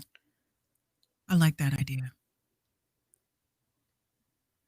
Yes, I'll be going on 10 o'clock, Call of Duty. I'll be on Warzone with my brother. Uh-oh. I'll be tearing up some shit in plunder mode, man. How is Carlos doing with his nursing thing anyway? He's doing good. He's almost done. He graduates next year. He's going to be officially a nurse, and I'm super excited. And no, Nolan, I haven't played Apex yet. Everyone keeps telling me I should try it. War Hunter says I'm playing COD right now. Damn, you multitasking, honey. That's good. We like that. I can't multitask. Gino's like, babe, do you know where? I was like, shut the fuck up. Do you not see me driving right now? What are you? He's just like, you're not winning. Oh, damn. Yo, I told you his comeback game, like his clapback. Hit that pause button. Bitch, what'd you just say? His clapback game is strong. I'll be sometimes, I don't even want to roast him because his roast back game is I'm bad. gonna tell you. And I don't know about y'all, but honey, these clapbacks, accidental. They're accidental clapbacks. They're not supposed to be. I guess it's just the way they're being handed to you. And I'm sorry you took it the way you took it, but we got some bomb ass clapbacks. Yeah, you Libras are on point. Gina's worse though. She's a lot worse. Because she's a kid. They said kids are like baby alcoholics. Look, I made her some breakfast the other morning. She must have not liked my pancakes. She goes, takes a bite, puts it back on the chair, on the plate, and she looks at me and she says, "What kind of restaurant is this?" I said, "This is not a restaurant." I said, "But if it was a restaurant, this would be called Mommy's." You know what she looks at me and she says? "They would never give you a restaurant." Damn! Bang, bang. Sitting there with my spatula like, this girl, she turned 16. I said, we're going to be in trouble. Oh, yeah. Y'all going to have the fisticuffs. Her mouth, it's just so bad. And I tell her all the time, yo, I'm your mom. Why do you got to talk to me like that? And she literally has these conversations with me. She's like, because mommy, you do things that just don't make sense. I was like, what you mean? What you mean? And literally she went like this. She's playing with her doll. She goes, mommy, just go do your podcast or something. I was like, wow. So my sister goes, can I ask you a question? I said, yeah. How are you black? I said, what's that supposed to mean? How are you black? Because you know that mommy and Nana would have tore her ass up. I said, with the quickness. Let me tell you something. I said, we are in an age and an era where I don't think hitting is effective. Okay, because I tried that shit. I gave her a little pop in her hand and she looked at me. She's crying and shit. And she goes, I kid you not. She's like, you hit me. I said, yes, I gave you a pow pow because I told you don't touch the radiator because it's hot. And she goes, well, do it again because it didn't hurt. So I was really mad. I said, you know what? You're right. I said, I told you don't do that. And she, that still didn't hurt. Damn. God. So after a while, I was like, you know what? It's not effective to me. Talking to her for me is more effective. Like I literally explained to her why she's in trouble. Like, you know why you're in the corner? Yes. I said, why are you in the corner? Because I was misbehaving. Okay, and why were you misbehaving? Because I'm bored. I'm not in school. I don't have friends. Oh. I said, oh. Okay, you can go play now. She says, so this wasn't a good punishment, and walks away. Yo. See, See, the problem, down here that would have been handled a lot differently. but this is the problem. And my mom told me this the other day, and she told me not to take offense to it. She just was like, you don't have that thing. You know, that thing that black moms have, you fucking around in the store. They could be from the other side of the store and give you that look like, and you're like, huh, and you just stop doing. See, I don't have that. I was not equipped with that thing in my bone. Like, with that play with me face. Like, yeah, I just wasn't, because I tried it with Gina and she laughed at me. So I'm like, maybe I look crazy to her and it's funny, but I just think discipline for me, I don't like yelling at kids. I don't like hitting kids. I never liked it as a kid, so I never got in any trouble. My sister was the one that got us in trouble a lot. So when I got my ass beat, it was just like, I'm taking it for the team because you fucked up and I couldn't prevent you from doing that. But I just don't have like discipline. I was not, being a parent, you just go as you go along. Maybe in the placenta, this is why they get rid of it so fast. The instruction manual is in there. Okay? They won't be needing this. Hold on. That's the book. That's the book. I don't know how to do that. And I don't like my child to feel like, damn, my mom, like, even as adults, we laugh at all the times we got our asses beat. But I just kind of worry about what if I go overboard and my child is like, okay, that's abuse. I don't want that. Yeah, because kids got phones and they will call the police with the quickness now. And other people will call the police with the quickness. So I'm not saying for my daughter, I'm like, I have boundaries, but it's just that the yelling and hitting shit is just not, it's just not me. And I told my mom, that's just not me. And she's like, you know what? There's nothing wrong with that. All you got to do is send her little ass here. I said, well, you ain't going to hit my kid. She goes, then you're going to be hit when you are older. Because she's, when you see, she said, just watch Dr. Phil. Watch Dr. Phil and how these kids He's not a real doctor, Mom, but go ahead. I just said, I believe you got to respect kids. They're people too. But my child, she just happens to be very intelligent, and her intelligence is what gets her in trouble. She's extremely intelligent, and that's what scares me. It's like she knows things that she should not be knowing at the tender age of 3. And nobody taught it to her. And even her doctor, before she was watching YouTube and shit, her doctor said to us, she's going to have to go to a special school. I said, oh my God, why? She's, it's not that. I said, oh, why? She said, because, she's going to be a kid like me.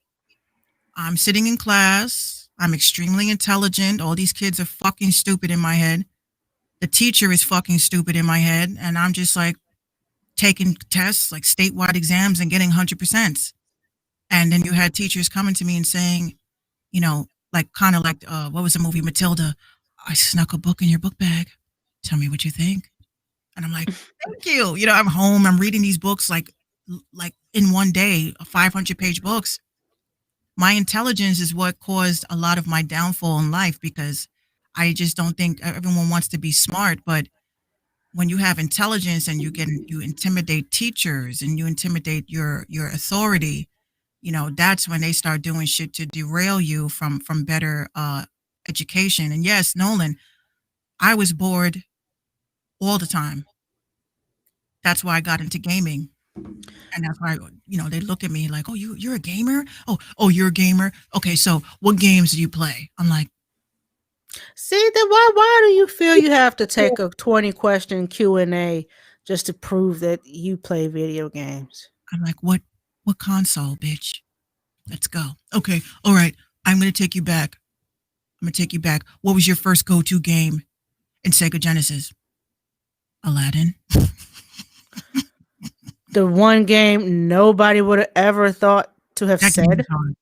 That game was hard for me because I played that before I even watched the movie Aladdin. I was like, why the hell is this blue motherfucker with his tongue all the way down looking like the staircase? What is that about? Oh, and wow. That was from the movie. When I watched the movie, I said, oh, so they made a game out of... Oh, That's one of those you have to watch the movie or read the book before you. Yeah, it's one of those. see, my mom, she thought we saw the movie already. I was like, I've never, what the fuck is an Aladdin? But anyway, I played that. I've seen it once. It wasn't, Robin Williams did it for me. I love him. Yeah. You will never, ever have a friend like me. I'm like, like, that was my favorite movie. She's such a geek. But yeah, to bring it up. Shout out to my homegirl, Rose. She has a son. His name is Destined. And he is 4 years old. And only 1 month into kindergarten, he's been advanced to the 1st grade. Yeah. That's some good shit to see. That's the positive. See, in the midst of all of this, this is the positivity that we need to see in here. So shout out to the young king. Nothing but success for him. He's 4 years old going to the 1st grade. These are hybrid children now. They are extremely intelligent. And she's, really into education. She's been writing children's books and all this stuff. Like, she's hung up the mic, as well. So she said she, wanted to, she wanted, and she's cold, and she wanted to pursue other stuff as well. So she's been illustrating and writing children's books designed for, and geared towards young kids, teach them how to read. And she, like you, explained a lot to this young boy. He understands a whole lot. I don't know, like, what his, if he gets in trouble, if he's mischievous, if he's, but he's damn smart. All it takes is patience and staying off your phone. Well, no, because now we're in computers. This is the computer age. Anything you want to know? I mean, like, you could tell, unfortunately, and I hate to roast parents about this, but you can tell who spends time with their kids and whose YouTube babysits kids, because kids, your child should always be the next level. You don't ever settle for the level that they are on. You should always be on the next level. And that's why, like, little things I get, like art is how we connect. I'm like, hey, let's write your name. Or hey, let me show you how to make a circle. She does her own smiley faces now, even though they're so cute. I might want to make a shirt out of some of them. But, you have to put the phone down. Social media is going to be here. A lot of y'all be talking, oh, I don't ever get no notifications. You know why it's perceived that way? Because you're always checking your phone. If you put your phone down for a couple of hours and come back, you will start, open up. Like, sometimes I look on Instagram, it'll be like, you have 153 likes. I'm like, what the fuck? I go on on Twitter, you have 53 notifications for, and I'm like, what? That's because I put my phone down and allowed the notifications to accumulate. So it's okay. I know parents, during a pandemic, your child is probably driving you up the fucking wall. You tire them out with education. That's it. It's not about putting them in front of a TV to learn shit. And also, you got to exercise with your kids. I have a yoga mat. I put it on the little 9-minute workout. I work out with my daughter. She's all, tiring herself out. So you got to stop making excuses, and y'all have to do better, because social media is not going to raise your child. You are. And if you don't do the right thing, then the government will. I don't have any children, and I'm kind of glad I don't. Not in this age. Well, you can always come and get this one. You know what I'm saying? No, she's fine where she's at. Maybe spend a whole summer with your ass. Nah, because I'd probably send her to some of my aunties and nah, she ain't gonna do that. She gonna come back a Southerner. Hi, mama. How y'all doing? Use. Mommy, that sounds funny. Use. It's y'all. She sounds like an Italian now, and it's very, very scary. Long A's. I told you she looks like her daddy. Looks and acts. And now she's speaking like him. She's talking like him. I laugh. They even rubbed off on me, I noticed. What Hey. didn't I tell you not to go in that drawer? And I'm waiting for you to do the Paulie Walnuts from Sopranos. Every time he does that, he just does this. I love this. This, The pinky finger got to be up too, because that's the side the ring is on. Didn't I tell you? speaking of, Oh, you got a pinky ring? I literally have a pinky ring. Everyone keeps asking me, why do you keep talking about a pinky ring in your song? You talk about kiss the pinky ring, this. I'm like, I literally wear a pinky ring with a nice little diamond stud in there. You know, and let these guys know, you want to come and talk to the queen, you got to kiss the pinky ring. This is my baby. They put this baby ring on me when I was an infant, and my pinky has never grown. This one's big. It's cutting off the circulation. Yo, I see. It started the growth. It did. That's It did. terrible. And Take that damn ring off. My aunt says to me, she says, do you ever take this off? I said, yeah, it comes off. Like, When hold I on a had, second. to have, when I had to have a surgery, they were like, you got to take off all your jewelry. I said, and the pinky ring? They said, and the pinky ring. So yes, this is my pinky ring. And I wear it, and it still fits. And yes, my finger has never grown. It did not grow. She got a This dwarf. is She got a dwarf finger. This is 34 years old. This is a 34-year-old ring, and I've had it appraised, and I've had jewelers say to me, hey, you want to sell it? I was like, for fucking what? It is mine. Mine. For reasons unknown, Kanye West buys Chris Brown this tank-like ATV deal. I don't get it, but it's ugly as shit. And he's been buying all his friends those. Kanye just needs to chill. What a flex. What a flex. What a flex. Dark Twisted Fantasy just made, what, 10 years? Mm-hmm. My favorite album. That was my favorite album. I tried. I love when John Legend comes in. Have the blame game. I love you. I'm like, oh my God. Him and Kid Cudi, those are my two favorites. I love Kid Cudi. I haven't gotten into Cudi either. Oh man. It's like so much music. I can't keep up with all of these rappers, all these artists. I just can't. I don't have the energy for it anymore. If somebody puts me onto some stuff, I might listen to it, but I never. Oh my gosh, I have the next Chance album. No, Chance the Rapper. Yeah, I still haven't listened to a Chance the Rapper album. me neither. Back to the Grammy real quick, and then we have got to get the hell up out of here. Justin Bieber has gotten 4 Grammy noms for his 5th studio album called Changes, and he took to social media because they try to put him in a box that he didn't want to be put in. And he says, and I quote, you need the effects with this one. To the Grammys, I'm flattered to be acknowledged and appreciated for my artistry. I'm very meticulous and intentional about my music. That being said, I set out to make an R&B album. Changes was and is an R&B album. It's not being acknowledged as one, which is very strange to me. End quote. Boy, bye. To be clear, he says in conclusion, I absolutely love pop music.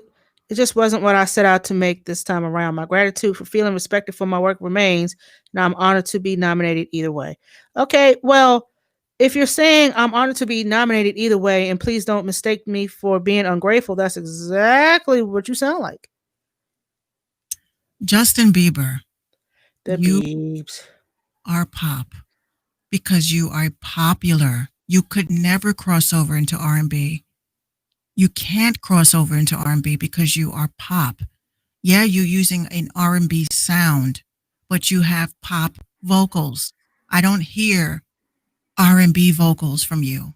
You are delivering pop. Now, someone like Justin Timberlake, forever, for instance, forever, ever. Forever, ever? Forever, ever. Justin Timberlake, I couldn't consider him an R&B artist because he is considered pop to me. Now, Michael Jackson, also king of pop. He's not king of R&B. He's king of pop. So people that were making it, which I saw on Twitter, they were making it a color issue. Like, what white people can't make R&B music? No, it's not the fact that we're saying white people can't make R&B music. What we're saying is that this sound that he has, which is technically white pop, that's what his sound is. I could take a rock song and do a rock song, and the shit can be fire, but I'm still going to be labeled as a rapper. I'm not going to be labeled as a rock alternative artist. No. So no, Justin. No. And yes, John B is different.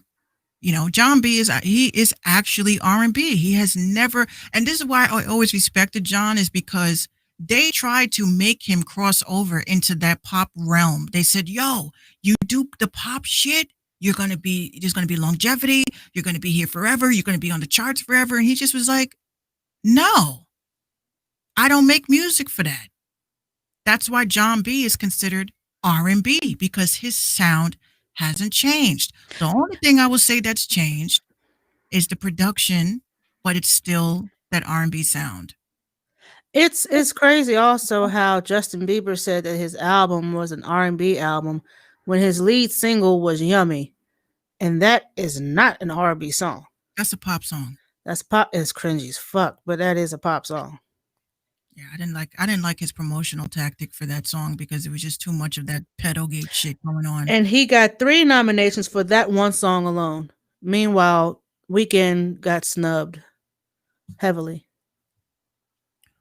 We just got to figure out who the fuck is on these panels that are discussing, probably old white folks. Yeah, this is Yummy. Yeah, that's R&B. Let's add that to R&B. No, the fuck it's not. I mean, you got people being nominated and winning awards that they don't deserve, and then you have people that do deserve it are sitting on the sidelines wondering, okay, am I good enough? I think the fans should decide. We don't need no academy, group of people that decide the fates of these things. Do we base it on album sales, single sales, streams, or do we just say fuck it all? And if you're good, you're good. If you're not, you're not.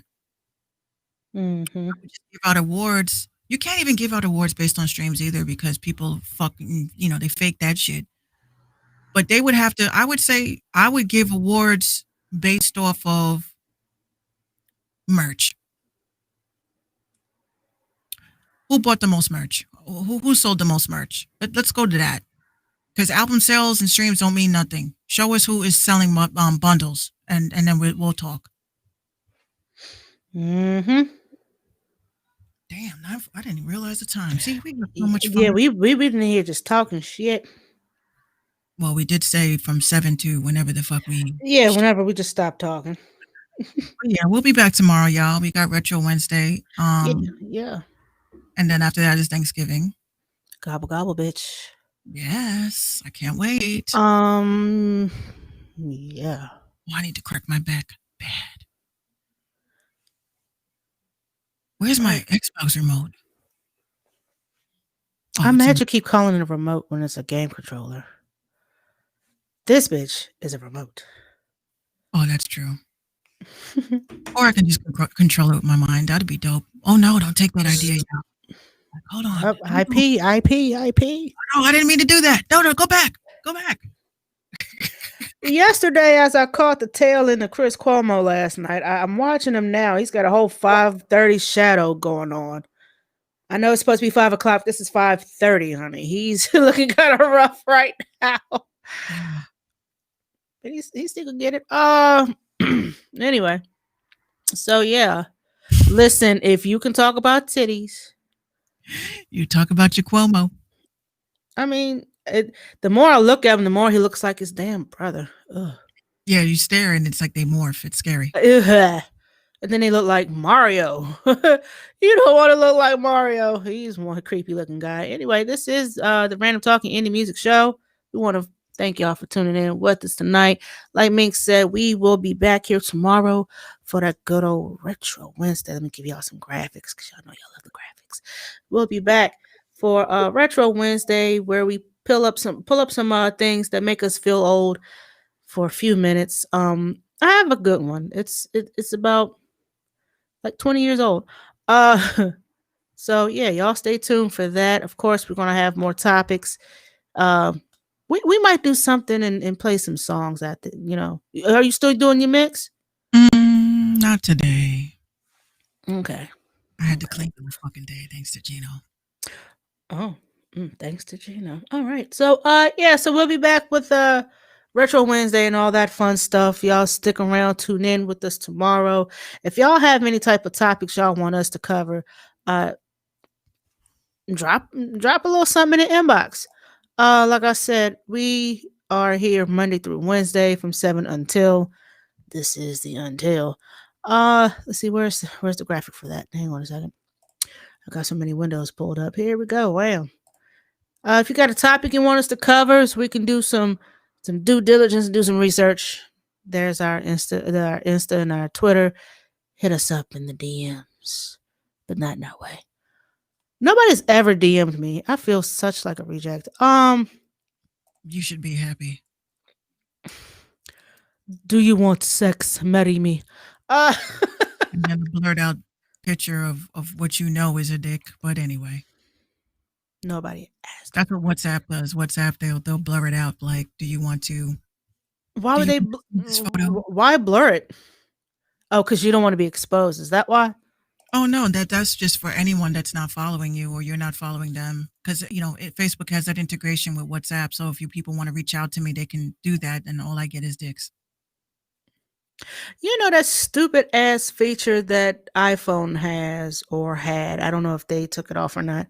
But that invisible ink shit, what was that about? I used that maybe once just to see what that was about. That was I stupid. used to send that to Gino. I used to send it. It'd be like go fuck yourself.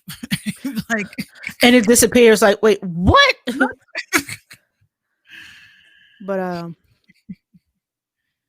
yeah, Lord. I'm thinking about some other stuff. Hold on. No, that's it. So yeah, call and check up on your loved ones. You know, like I said, this is holiday season. Please think of those less fortunate, and it doesn't always have to be monetary or material. You know, like Mink said at the top of the show, we have foster children out there that have not been home and spoken to their parents in months. Like In I know months. they are going through it, just like those children in cages in Mexico and in our borders getting caged up for months, unable to see their family as well. Those who are at home suffering from whatever type of mental illness, they just need a shoulder to cry on, need to vent. Be that person, even if it's for a couple minutes. Write a letter, FaceTime them, text, send some snail mail. I like snail mail. The last friend to send me some snail mail was Minx. And she actually wrote a letter. I have it on my wall over there. She actually wrote me a letter and everything. Yeah, Uh I write my I letters. was like, oh, but Yeah, and I also for the holidays, I gotta write my brother. He's in jail for a while, for a long while actually. So um, I definitely gotta send him some letters. yeah, if you got any family that's, sitting down for a little while, think of them too, even though, they hadn't made the best decision. Right. Uh, not judging that because I have friends who are locked up. They won't be getting out for a while. Yeah. Yeah, so think about that. Also, here's something I shouldn't have to tell you. You do not make macaroni and cheese in the sink. If I ever go to anybody's house and I see noodles in the sink, I'm burning down the house. Yeah, I know you've seen those pictures. Thank you, Kara, for the little. They sent us some gifts. We're getting gifts. What was that little Wu Tang? Woo, woo, woo. But yeah, we definitely love y'all. We appreciate y'all. Make sure y'all follow me on Twitch. I'll be gaming and shit. I'll be gaming. I can't do it on here yet. I'm still working on it. I had to download a couple of additional applications, but once I get Windows 10, it's a fucking wrap. But yeah, follow me on Twitch. Twitch, just find me, Minx Couture, add me, follow me. I be doing my gaming shit, and come game with me. Come game with me. See, I would like to get into that. I just don't have the time anymore, not like I used to. Yes, unless you have an Android device. I mean, you can do cloud gaming, but even that's a lot of gigs to use. And I still don't have the time for it. I actually only have time when I'm off work sometimes or when we're not potting. And I don't even stay on there for too long. Or I get like a big inundation of DMs of scams, and I'm like, well, no Warzone tonight. Well, let me put this controller down and scroll on over here. Let me get my headphones and put together my rant videos. Love the rant. Oh yeah, you could check out her rants on Hi, IG. Verlicious. We're leaving Verlicious. Verlicious just came in. I'm mad you said that like that. That was Look, I'm just happy that Verlicious, like before she leaves caffeine and she sees that we are live. yeah, I get it. I get it. And we thank you for tuning in. We absolutely love you. Which friend? Oh, he's Nolan says accept my friend request already. Verlicious, accept those requests. Yeah, I'm not on caffeine or Twitch, but I stay on Twitter. So y'all follow me. I lost 2 more followers. I don't know how or why, and I don't give a shit. But yeah, follow me. Cause you fuck with me. That's why. Oh, you like bitch. Wow. It might be. I see a decrease like 1 follower a day. Pretty soon I'm gonna be back to 0. I'm like, wait, fuck y'all. Y'all never really liked me anyway. I was about to hit 4,000. And I was about to make the announcement. I was constructing the tweet, and then I looked. I lost 3 followers. I said, "What?" And Womp womp. then everybody just started following me. I was like, I wasn't saying that for sympathy, y'all, for y'all to follow me because I needed those extra follow. I just wanted to say, like, it's just so weird how the universe works.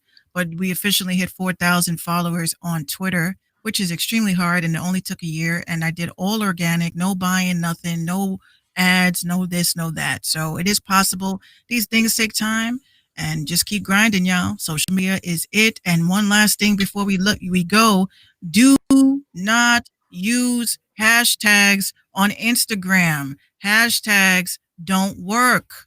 They have it in the search. It shows it does not work. If you put hashtags in your post, you will be banned from being seen. If you're thinking your engagement is dropping because you're trash, it's not because you're trash. It's because Instagram is trash, and they have not updated their systems because they are marking everything as it could be detrimental to the election. And as we all know, the election has been over.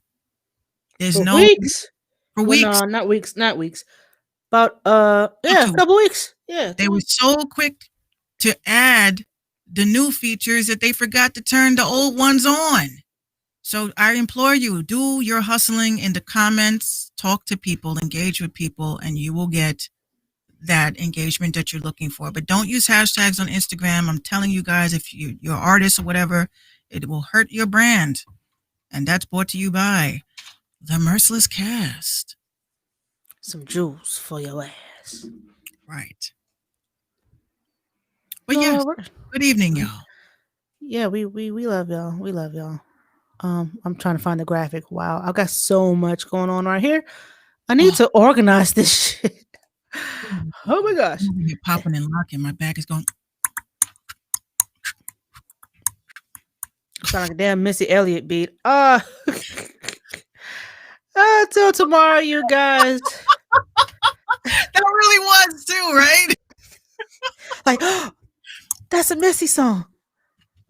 Yeah, Missy fell off though. She needs to stop. No, don't do that. Don't do that. Stop trying to hold on. Out. That ain't her. She needs to understand that. She's like, hold on, wait, we're coming back. Wait a minute. What we're not gonna do is disrespect VA royalty here. Okay? That's not this. Her sound is not her sound. Anymore. She's moved on to some other shit. Like she's actually working on some stuff though. I heard she's working with Genuine and shit. Can we please bring back Magoo for like one more collab? You wanted to rap like this?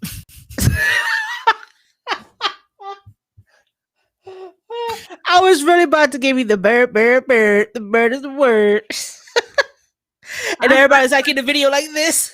I was like, yo, this dude, I literally was thinking one night, I was high as shit. I said, yo, this dude sounds like Goofy. See, you know. All right, y'all. We out of here. Oh my gosh. I cannot stand you. We out of here till tomorrow, y'all. Peace out. Good night. You see there? That's that bullshit that I'll be talking about. Good night, y'all.